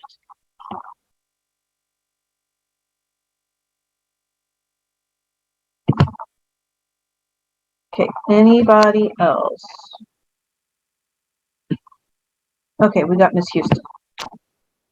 Awesome. So I want to jump in and just kind of echo some of the stuff you said there, Angela, just to explain a little bit more about how the line item works. So I believe I'm just like furiously doing some arithmetic to keep up with the new information from Mr. Ford. So the total budget is roughly $88,000, and that covers anything we do that's basically comms related or political related, other than the special things we've already articulated, which are ballot access and candidate support. So pretty much anything you want to do has to come out of there. And we've got a number of things that are earmarked within there for staff projects. And so as we were articulating a way to accomplish this, it looks like Todd's got his hand raised, so I'll let him jump in a second. What we're trying to accomplish is to give the committee a lot of flexibility throughout the year as political ideas come up, to be able to vote on that as is. So I think the right way to think about this is, do you want to decide all of those decisions now and allocate that money now, or do you want to save it for the rest of the year? As we've been telling everybody, we've set up this budget to be based on a $1.7 roughly $1 million revenue, and we have big plans to make more money than that. And I know that as we are able to look at our revenue generators and see a path to more money, we might be upping this amount. But right now, I want everyone to imagine this is like a fixed amount that we have for the whole year. So as we're looking at proposals, I know we've got actually 2 other ones later today. Even just know that this is kind of where all these dollars are competing from. So there's a number of different ways to get at, I think, what Mr. Ford is trying to do, and I'd be happy to speak to that. But just wanted to make sure that was super clear. This is like the budget for the year. Angela, let me know if you want us to speak to any rules of thumbs around what's kind of available for that pot of money in terms of making sure we're able to work on political projects as they crop up. Let me leave it there for now and hand it off to whoever's next, but I've got a couple other ways that we could solve this if that's helpful. Okay. Mr. Hagopian? Yeah, I think I made a number of points last time, so I'm not going to beat a dead horse. All I will say is that if you vote against this special budget for this, it doesn't mean we're not going to spend the money on this. Mm-hmm. We still have the ability to spend that money within the larger outreach and activism general budget that we put in place. If you vote for this, it does mean we can't spend the $10,000 on anything else that we wanted to. Yes. So yes, you are voting specifically to put this money towards what Pat Ford displayed. That is the result of this motion. But if you vote no, we can still do that. We just have the ability to shift depending on what happens this year. So again, I'll be voting no, but I just wanted to make sure people understood why. Thank you.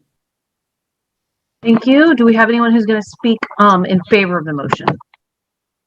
I'm guessing Mr. Ford is. Okay, let's let Mr. Ford go. So again, here's the issue from a realistic perspective. Again, I hate to beat this to death, but we're talking about affiliate development and a real potential for volunteer development at a fraction of the cost of virtually every other budget. And I just have to ask, we're looking for volunteers, for example, to petition. And in very recent times, we've either come achingly just above or in one significant case, we lost ballot access because of our inability as a party to develop a significant resource for volunteers. And that's what, quite frankly, all this is. So I see this as an investment. I have to disagree when folks talk about emphasize that we're taking money away. We invest so little in our affiliate development. It's actually kind of astonishing. And past committees have done some yeoman's work and done some great stuff and some contests and good stuff. But in terms of overall development, one of the challenges we've had over the last few years is with affiliate relationships, because they've been challenged and troubled. Now, I'm not saying this administration is going to conduct anything remotely like past administrations, the sort of carnage that took place. But again, it's a $1.7 million budget. And the reality of trying to get money outside of the budgetary process is intentionally challenged, because the point of having a budget is to be able to look forward to the year and spend and invest appropriately. If we've got an opportunity for relatively small dollars and it takes a month or two before we can get the approval of the budgetary process, very often that opportunity is lost. So it's difficult to run. And listen, I'll do my best. If you tell me, Pat, you're getting nothing and you like it, I'll deal with it. All right. And I'll fight my way through it. But at the same time, we can't, we saw in New York, we can't do things on the fly. All right. And that wasn't this administration's fault or anywhere near their responsibility. But the reality is a small investment in this case has the opportunity to yield great things. Last year, we had a $7,000 budget and we budgeted that. And now we're looking to A, send out physical product in the form of the affiliate in the box, and B, provide little bits of startups to help us again to build college affiliates. It was just something this party has tried valiantly in many cases, but has never been able to do. And because of the timing with Libertarian Youth Organization, this is probably one of the best opportunities we have in a year before the election. We start doing this stuff in 2024, it's going to be too late. We need to start this work now. Some type of investment capital has got to be put forth. Again, we'll do our best if not, but it'd be a big jumpstart. Okay, thank you, Mr. Ford. Okay, we're going to go to Miguel. We're going to circle back to Ms. Houston after our other LNC members have spoken. Go ahead, Miguel Duque.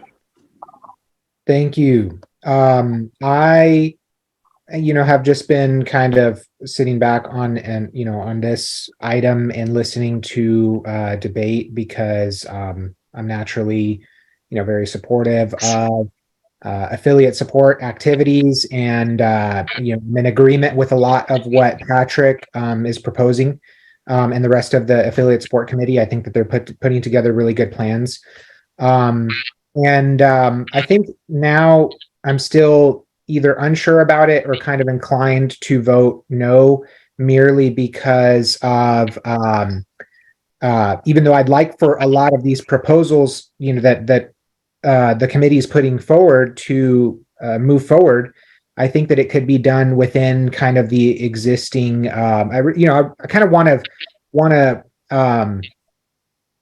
really leave staff in control of administrating a lot of these processes, and I think that the affiliate support committee could kind of work in tandem with the staff, similarly to how other committees like the IS committee is doing. The IS committee, for instance, doesn't have its own budgetary line item. We're kind of working to guide and advise the staff on how to best manage our technology assets and such.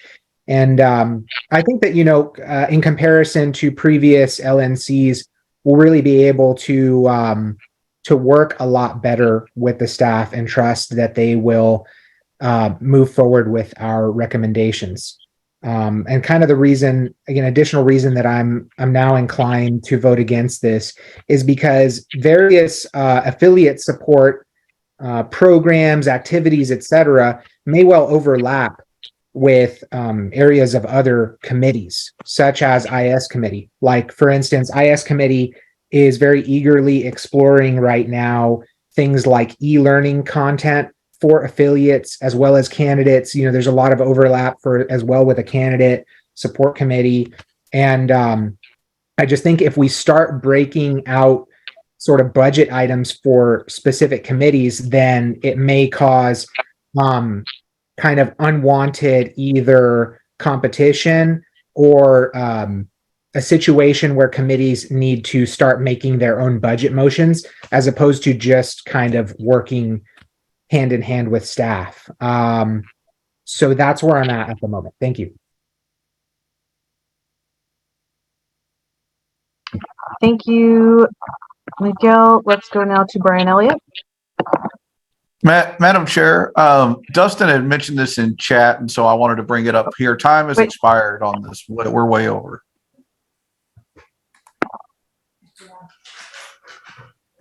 All right, well, let me jump over to the agenda.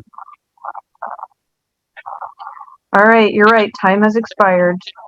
Okay, do we have? Well, we're supposed to adjourn in 8 minutes. What do you guys want to do? Are we ready to vote? Well, I'd like the opportunity to respond to Miguel's Okay, so time's expired, so we're not going to debate it until someone says. There's a couple. I'd like to make a motion to here. extend by 5 minutes. Second. Okay. Ooh, My turn. okay, we're My going to turn. go to a vote on whether or not we're going to extend time by 5 minutes. We're going to do, Madam Secretary, can we do a quick roll call vote? Just like on a spreadsheet? I'm sorry? Can we do a quick roll call vote on this, just like on a spreadsheet? Like, Well, you know- that's what this is. You're right. I'm so sorry. But I won't do all the filling in. I'll just. That's what I mean. Yeah, just a tally. Oh, well, crap. I didn't blank it out. Hold on. Mr. Benner, Yes. Mr. Blankenship, No. Mr. Bowen, Yes. Mr. Duque, No. Mr. Eklund, No. Ms. Eiler,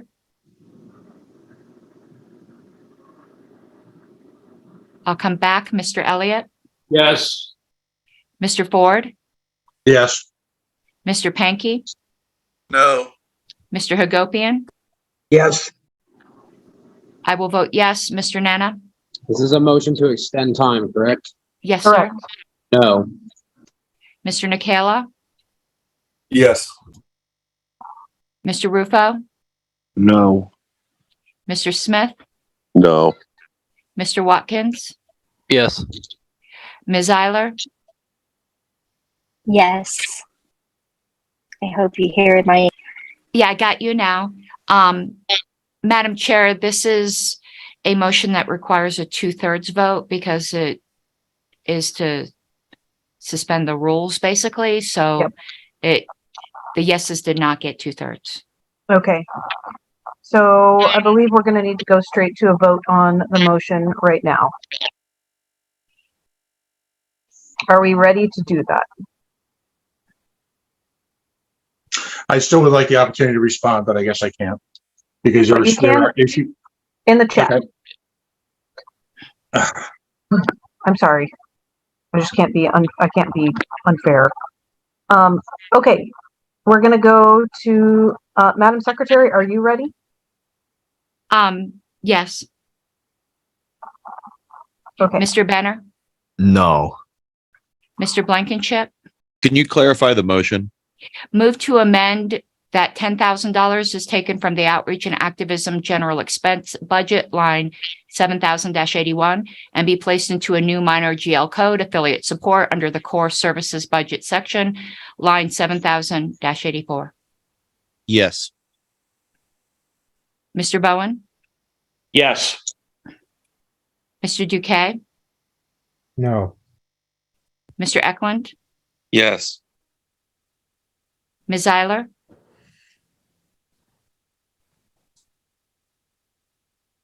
No. Mr. Elliott? Yes. Mr. Ford, Yes. Mr. Pankey, Abstain. Mr. Hagopian. No. I am going to vote yes. Mr. Nana, Yes. Mr. Nikela, Yes.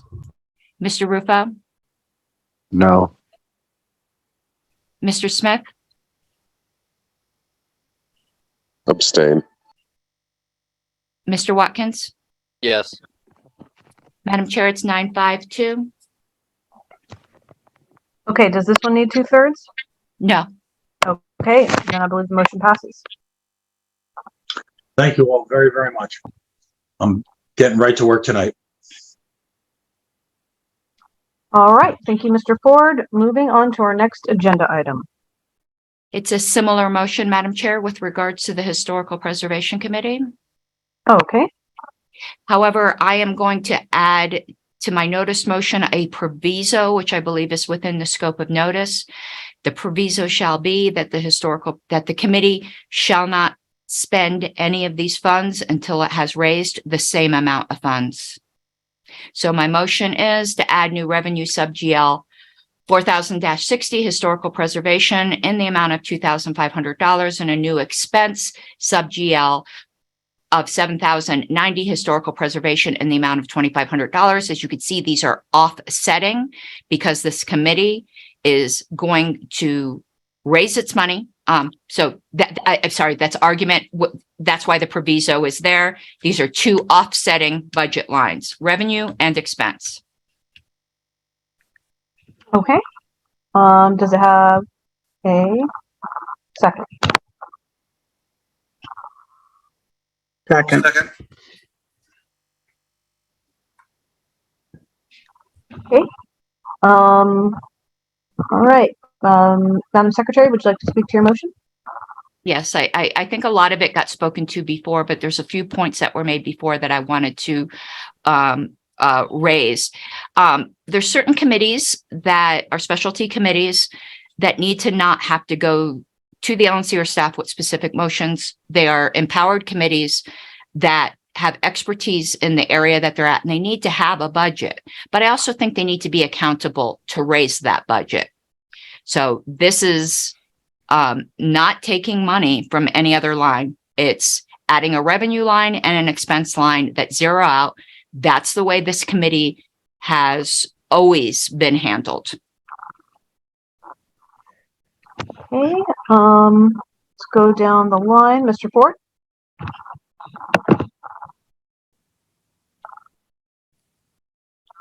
I'm sorry, that was archived. But of course, I rise in support of this. The value of this committee is mighty. Thank you. Okay. Let's hear from our Executive Director, Ms. Houston. Awesome, thanks. I just want to clear up some additional information on this so everyone is equipped with the information to do a good vote. We had asked when we were doing the budget process, each of our committee leads to ask us for any resources that they need so we could budget appropriately. And thank you to Ms. Harlos who had done that. In this political impact line, which is supporting our political impact committees, we had already allocated $6,200 for this committee. It is already earmarked, won't get touched, doesn't need an additional line for the staff to not spend it. I completely understand if people want to have a special line item for it. What's really important for people to understand is how much this committee costs to run so that we can vote for the appropriate amount. So there are three major expenses that go into all of this. One is storage fees. Second is the cost to run Wikipedia. And then the third is any additional purchases for items that might go into our historical content. So if we're hoping to appropriately fund this committee, what it costs is, when we can't change, is at least $3,700, right? On top of that, if we also want to purchase anything else, we can give any additional budget. And it sounds like, Karen Ann's been really consistent in requesting $2,500 to do this. So I just want to make sure everyone's aware of that. That's the amount that's already been earmarked, and it's already set aside, for within the budget line item. Furthermore, I want to make sure we all kind of understand how things work in terms of raising money. While I really appreciate the sentiment, it's very much appreciated to try to raise money before we spend it. That's fantastic. I do think we need a little bit more discussion around how and when we can spend money that's been raised to make sure we're doing that within the lines of budget line items, because there are some other things to consider about, in addition to cash on hand. When are we spending that money? All that good stuff. So let's get into that if anyone has any questions, but really appreciate the idea to raise the money. It's very much appreciated for committees to help us do that. I just want to make sure everyone's aware how much this costs and how much is already set aside for the earmark. And this is not needed if we're trying to protect that money for the committee, unless we want to split something out specifically. So thought I would just share that information. Thank you, Ms. Houston. Okay, next we're going to hear from Mr. Hagopian. Yeah, I'll just talk real briefly. As Lainey said, this is in the budget. However, I will be voting yes on this due to the revenue offset. And what that does do, in my opinion, is, Karen Ann, that would allow you to have the $2,500 for sure, whereas Lainey could not spend that money on other things if she decided she needed to later. And so I think this is exactly what you're looking for. Lainey will still try to do the other things within the existing budget that we planned for. But due to the fact that you're offsetting the revenue, I will be a yes vote on this. Thank you. All right. Mr. Ford?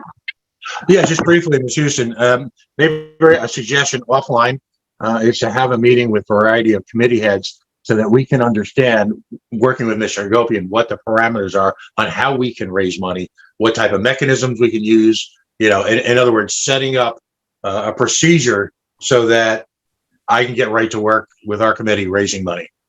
Absolutely. I don't want to derail too much. I'll just say two very brief things. Number one, I believe Todd and or others have suggested a very brief training in Q1 for the entire board and especially committee heads who are not on the board, who just to understand how all this works. So we're all super aligned, and more importantly, can set expectations with donors who are donating to these things, because that's really, really important. You know how your money's going to get spent if you're donating to a specific project or fund. And then second, something else, Todd and I are looking forward to doing is sharing the detailed plans of all these various things are earmarked, because a budget is just a high level roadmap. I'm sure everyone's really interested in exactly what we want to spend money on. So that's coming your way whenever we get a chance to be able to have the information to do that. Cool. Thank you, Ms. Houston. Okay. Ms. Harless, do you have your hand up? I do. Okay, go right ahead. One thing, this is for just additional purchase items. That's what the $2,500 is for. We don't get to buy them if we don't raise the money. In the past, the storage unit has never been booked to the historical committee. That storage unit existed prior to this committee. And unless the LNC is proposing to throw out all of its records, this is an operating expense. It is not an expense to run the historical committee. The amount and the wiki site is $350 a year. It's like, for a fully managed wiki, it's insanely cheap.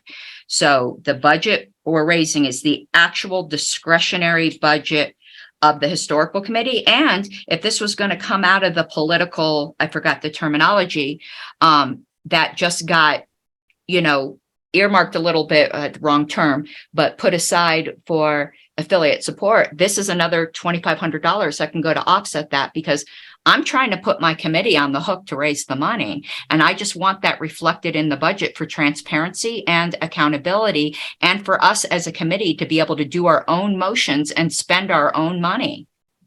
We shouldn't have to get permission from anyone. We're an empowered committee. It fundamentally changes the character of the committee if we can't do that. Thank you, Ms. Harless. Okay, if there's no other comments, I think we are going to go to a vote. So, Ms. Harless, whenever you are ready, we will do that. Mr. Benner? Yes. Mr. Blankenship? Yes. Mr. Bowen? Yes. Mr. Duque, Abstain. Mr. Eklund, Yes. Ms. Eiler, Yes. Mr. Elliott, Yes. Mr. Ford, Yes. Mr. Penke, Yes. Mr. Hagopian. Yes. I will vote yes. Mr. Nana, Yes. Mr. Nikela, Yes. Mr. Rufo, Yes. Mr. Smith, Yes. Mr. Watkins. Yes. Madam Chair, it's 15-0-0. Okay, there you go. Motion Madam passes. Chair, Oh. I move to extend the time for 15 minutes to allow your two noticed motions to be heard. Okay. Do we have a second?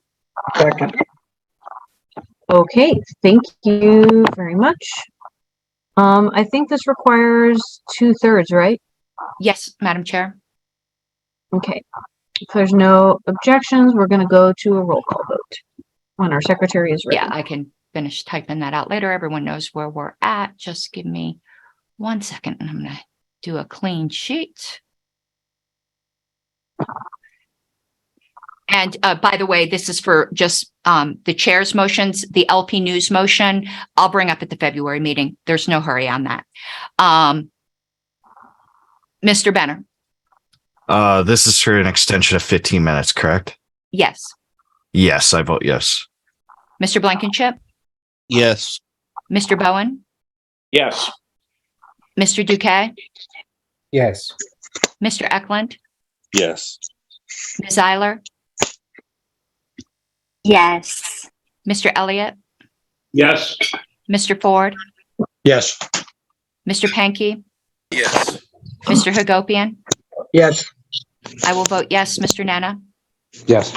Mr. Nikela, Yes. Mr. Rufo, Yes. Mr. Smith, Yes. Mr. Watkins. Yes. Madam Chair, 16-0-0. Okay, thank you very much. The motion passes. So now let's jump to our next agenda item, which is to list us as participants of the Independent National Council.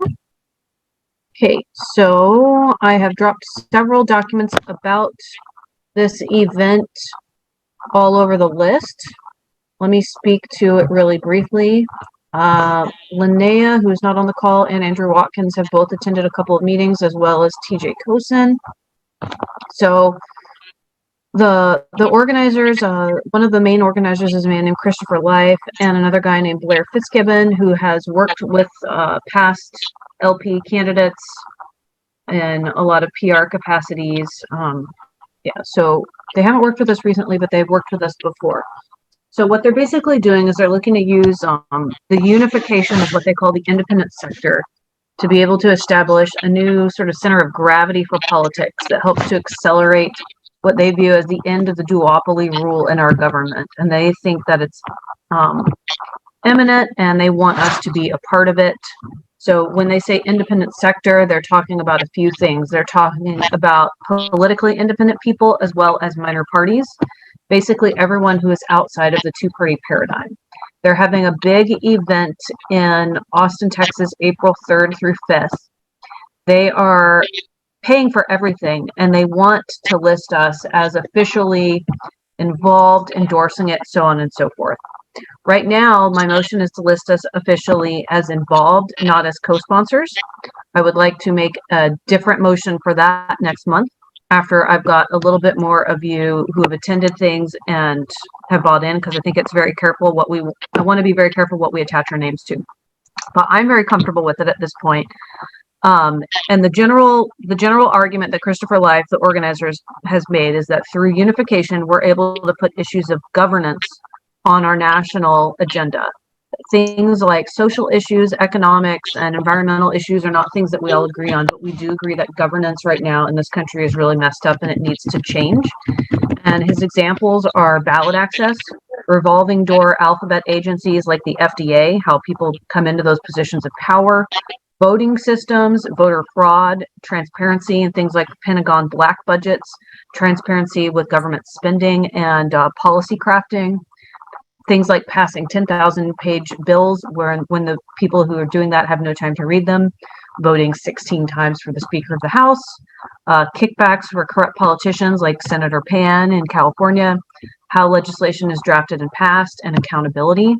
Those are the things that this project is really focused on talking about changing, and that's what they want people to come rally behind and come together on. Those are things that they think we all agree on pretty much.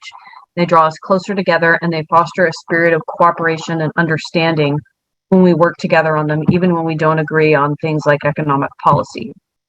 And one of the main goals of this project, which I think is very interesting, is to kind of break the two-dimensional paradigm of right and left, that he does not like that people view politics as just Republican and Democrat, and he calls it the political rise. And he says that the political rise is really the third domain or third dimensional element to the political spectrum, and that it's basically voices that are suppressed by the duopoly, like false binary, that are trying to rise up past the duopoly. And that sort of is like the real like 3D view of the political sphere, the political world in the United States. So he says that together we all rise and we create a new political domain. So that's what he wants us to be a part of. I've been invited to be a speaker at the event in Austin, Texas. They are going to give us free tickets and discounted tickets to attend because it does cost quite a bit to attend the event. It's like Freedom Fest.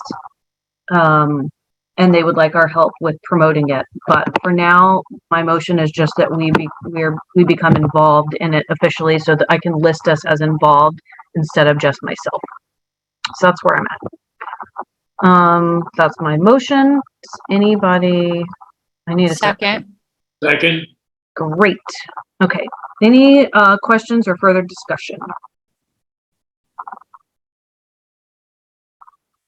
Okay, going once, going twice. If not, let's go to a vote. Mr. Benner, Yes. Mr. Blankenship, Yes. Mr. Bowen, Abstain. Mr. Duque, Yes. Mr. Eklund, Yes. Ms. Eiler, Yes. Mr. Elliott, Yes. Mr. Ford, Yes. Mr. Pankey, Yes. Mr. Hagopian. Yes. I will vote yes. Mr. Nana, Yes. Mr. Nikela, Yes. Mr. Rufo, Yes. Mr. Smith, Yes. Mr. Watkins. Yes. Madam Chair, it's 15-0-1. Okay, great. Motion passes. Let's go on to our next motion. Okay, let's look at the agenda. This is official endorsement of the Rage Against War rally and donate $1,500 towards the event. Okay, so that is my motion. So I'm pretty sure everyone here knows that Andrew Watkins and Otto and a couple other people have been helping me plan, in connection with the People's Party, a huge anti-war rally in DC on February 19th. I was reached out to by Nick Brana several months ago to do a live stream talking about our similarities and things that we agree on. And we developed a pretty good working relationship. We agree a lot on ending wars abroad and foreign policy. I think we're almost 100% aligned. Tiny little bit of disagreement on how far we'd go in nuclear disarmament. Pretty damn good. We agree on ending the drug war as well, and a handful of other things. Really good working relationship there. So he wanted to put together this big anti-war protest. It was like, what happened to the anti-war movement? They've been going really hard on opposing NATO and U.S. involvement in the war in Ukraine, which is great. So we have been working together. We were having weekly meetings to plan logistics. We got the website up. It's rageagainstwar.com. We are going to have some really big speakers, and we're working on getting more Libertarian speakers to the event. Right now, we're getting a little bit outpaced by lefties. So we're going to reach out to Lisa Kennedy and Ben Swan this week. I will tell you that there are no Republican and no Democrat speakers. One of the conditions that we've set is that third-party people and independents are welcome to speak, but we are not holding space for Republicans or Democrats, even if they're really strong anti-war advocates. Their parties have supported war, and so we're just not, we would love for them to attend the event, but we're not going to be having a platform for them. So we're still planning, we're still raising money, we've got sponsorship levels, that's about it. Does anybody have any questions? Or actually, I guess I'll need a second and then I'll second. Okay, great. Anything else? Madam Chair, just a clarifying question, since I know that it's come up in the social media, so just wanted to make sure it's made here. We'll go in order though. There's a couple of hands up. I'm sorry. I thought you had said there wasn't anybody. So no worries. Okay, Ms. Harlos. Okay, a couple comments. Absolutely in support. I'm glad we're doing these single issue things. It's something we should have been doing all along. And I just have to say, this might not be the most appropriate comment, but I am just perversely pleased that it's the left, considering just some things that people have said, that our first really big coalition is with some hardcore lefties on issues that we agree on. I've been following the People's Party for a long time, disagree with them heavily on a lot of things, but two things they are super strong on is free speech and anti-war. Absolutely. Thank you, Ms. Harlos. Mr. Bowen? Thank you, Madam Chair. I echo Ms. Harlow's comments. The anti-war movement is almost disappeared in this country, except for a couple of minor parties, and it's very, very important. I do have a question, just curious. I will be in support of this regardless, but is this a pre-budgeted item, or are we taking this from a general account? This would come out of political impact. Got it. Thank you. Mm-hmm. And Mr. Ford? Yeah, this is outstanding. Coalitions are the way to go. We'll have the opportunity to promote libertarian values in front of a lot more lefties than they'll get in front of us, if you will, because this, I believe, will have a nationwide footprint. A question, when can we start seeing marketing material so that we can start disseminating it and on some of the logistical end? Marketing material exists, and it'll be going out pending this vote. Thank you. You got it. Mr. Pankey? Yeah, sorry.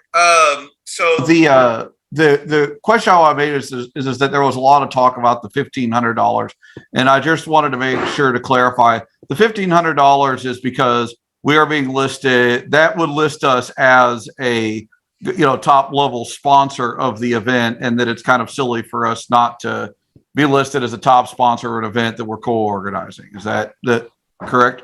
I mean, that's part of it. The People's Party is kicking in money, and I've done a lot of the work behind the scenes with Nick Brana, but they have done more than half of the work, and they're going to be kicking in more money, and they've already paid the fees. Like for example, I had to open the 501c4 account rapidly to get the money going for this thing so that we could put it somewhere, because neither of us were able to take votes and have the money coming from our respective political parties to pay for it.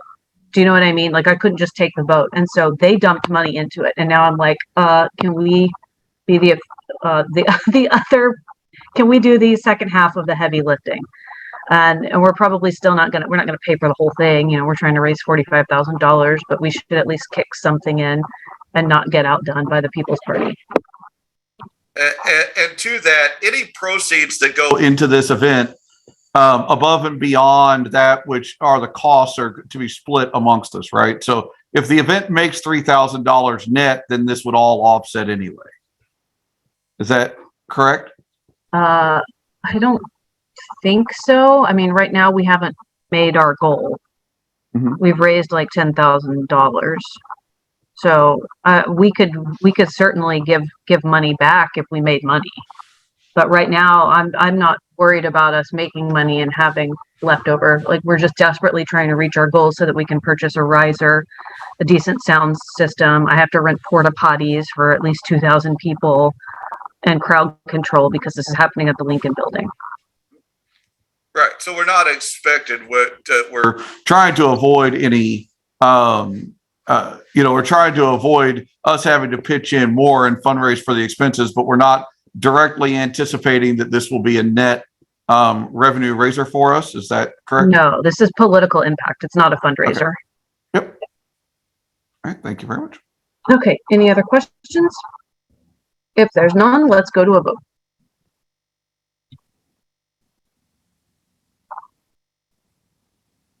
Mr. Benner, Hell yes.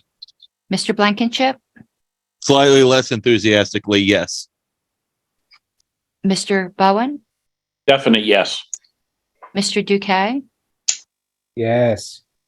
Mr. Eklund, Yes. Ms. Eiler, Yes. Mr. Elliott, Yes. Mr. Ford, Yes. Mr. Pankey, Yes.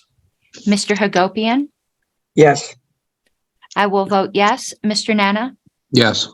Mr. Nikela, Yes. Mr. Rufo, Yes. Mr. Smith, Yes. Mr. Watkins. Yeah. 1600, Madam Chair. Okay, I will vote yes to make it unanimous. All right, 1700. there we go. The motion passes. I believe we have one thing left on our agenda. Who wants to Madam, make it? Yes. I would move to adjourn and go to the executive committee meeting. Okay, great. Let's, Second. there we go. Got a second. Okay, any objections to adjournment? Okay, going once, going twice. We are adjourned at 11:23 p.m. We're going to jump into executive session now. So I think that everyone who is on the LNC, you can stay on. Our executive director can stay on. We're going to take like a 2 minutes for a bathroom break. And then the secretary and I are going to very gently, very kindly remove other people if they're still lingering. Sound good? Madam Chair, just for benefit of the onlookers, we don't anticipate any motions further for the night. The rest That's is just correct. discussion. Thank you. Discussion only, no motions have been noticed. And we're going into executive committee. Once the executive committee comes to order, you're anticipating that? Yes, we'll go right into executive session. Thank you. Thank you. All right, well, if everyone else is here, I'm going to call this executive committee meeting to order at 11:28 p.m. Madam Chair, I would move to go into executive session for the purpose of discussing New Mexico and Massachusetts legal updates. Should I do roll call first? Oh, yeah, excuse me. Okay. Let me copy this because I like to note what LNC members are here too.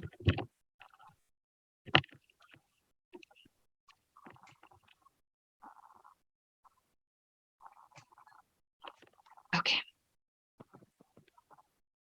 All right, so I'm just going to do the entire one so I know who's here. The chair is here. Mr. Smith.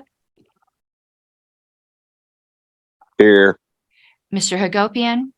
Here. I'm here. Mr. Blankenship. I'm still here. Mr. Bowen. Here. Mr. Elliott. Still here. Mr. Ford.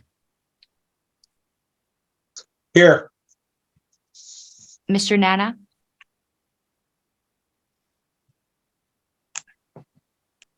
Did we lose Mr. Nana? Looks that way. Yeah, I don't see And we never did gain Ms. Gabbard, Mr. Watkins, Here. Mr. Clark, Here. Mr. Cowan, Here. Mr. Dassing, Here. Mr. Hall. Did we lose Robley? Yes, it looks that way. Oh, no, I see him. I'm going to count him, maybe. Mr. Hall? Well, he's on the phone, so I don't know.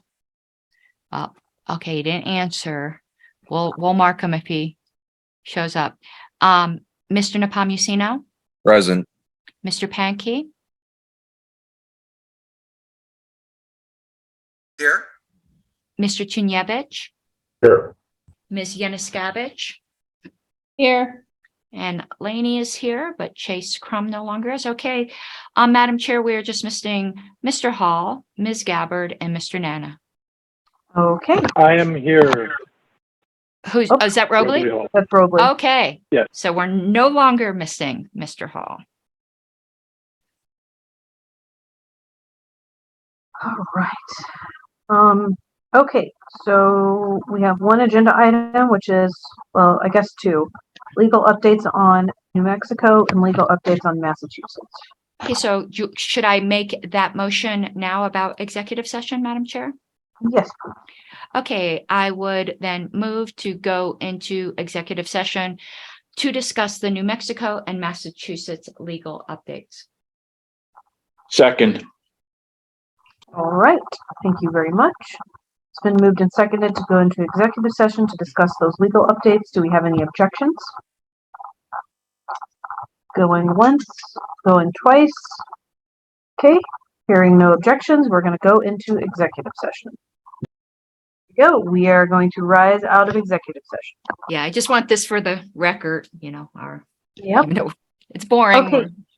So, before we do the last thing, if everybody would be okay with it, Mr. Nepo has an announcement he would like to share. Yes, it really pains me to say this is I am going to be resigning from my position on this board, as well as my responsibilities on the communications team. And I'm just going to say it's nothing to do with anything we have done on the LNC, nothing to do with the communications team. It's been a pleasure working with everybody. And I'm very sad about it because for the first time in the Libertarian Party, in my experience in the Libertarian Party, it seems like everybody is united and working on truly as a team and a unit together instead of stabbing each other in the back. And it's so I continue to believe in the cause. I continue to believe that, you know, this board is going to bring the party to greater heights. But it's things in my personal life, things in the Libertarian Party of Michigan. I can't continue to do both these things. So unfortunately, I have to resign. But it's, well, we're going to miss you very much. I'm not going to harass you about it, but I will say that in the future, I hope you take time for yourself now and do whatever it is you need to do, take time away, whatever. And in the future, we'll try to win you back after however much time you need. of course, thank you. And I'm not writing anything, any possibilities off, but I gotta take some time off. Yeah, take care of yourself. Yes, I appreciate that. All right, well, now we got to end the meeting. Well, Madam Chair, Yes, Ms. Harlos. you know, Connor, I would harass you. I think you're fantastic. And you did such a good job in Michigan in writing a very cogent opinion. I think if you choose to be, you know, your future in this party is boundless. I just adore you, and it's been an absolute pleasure working with you, and I'm deeply saddened. Yes, and I mean, it really, a lot of the catalyst has been this stuff going on Libertarian Party in Michigan. It's seeing people who welcomed me into the organization, who mentored me and who I respected very much, just say nasty or not even nasty things, but just to have a complete change of attitude just over some outcomes they didn't like. And it's really painful. It really is. And unfortunately, for me personally, a lot of this, the party stuff is becoming painful because of things like that. And I don't want to do it anymore. I want to do things in my personal life as well. But yes, it's unfortunate. But I am not writing anyone off or anything off. So we'll have to see what the future unfolds. Well, I'm certainly going to miss you on the LNC. I think, again, I can't say it enough. I think you're wonderful. Yep. We will miss you a whole lot. Codpieced. Yep. Codpieced. Well, thank you, everybody. All right. Well, we've got one motion left, and Madam Connor. Chair, Yep. I move to adjourn this meeting. All right. Thank you. Any objections? Going once, going twice. I move to keep Connor. Yes. Hold him hostage. Hearing none, we are adjourned at 11:52 p.m. Eastern Time.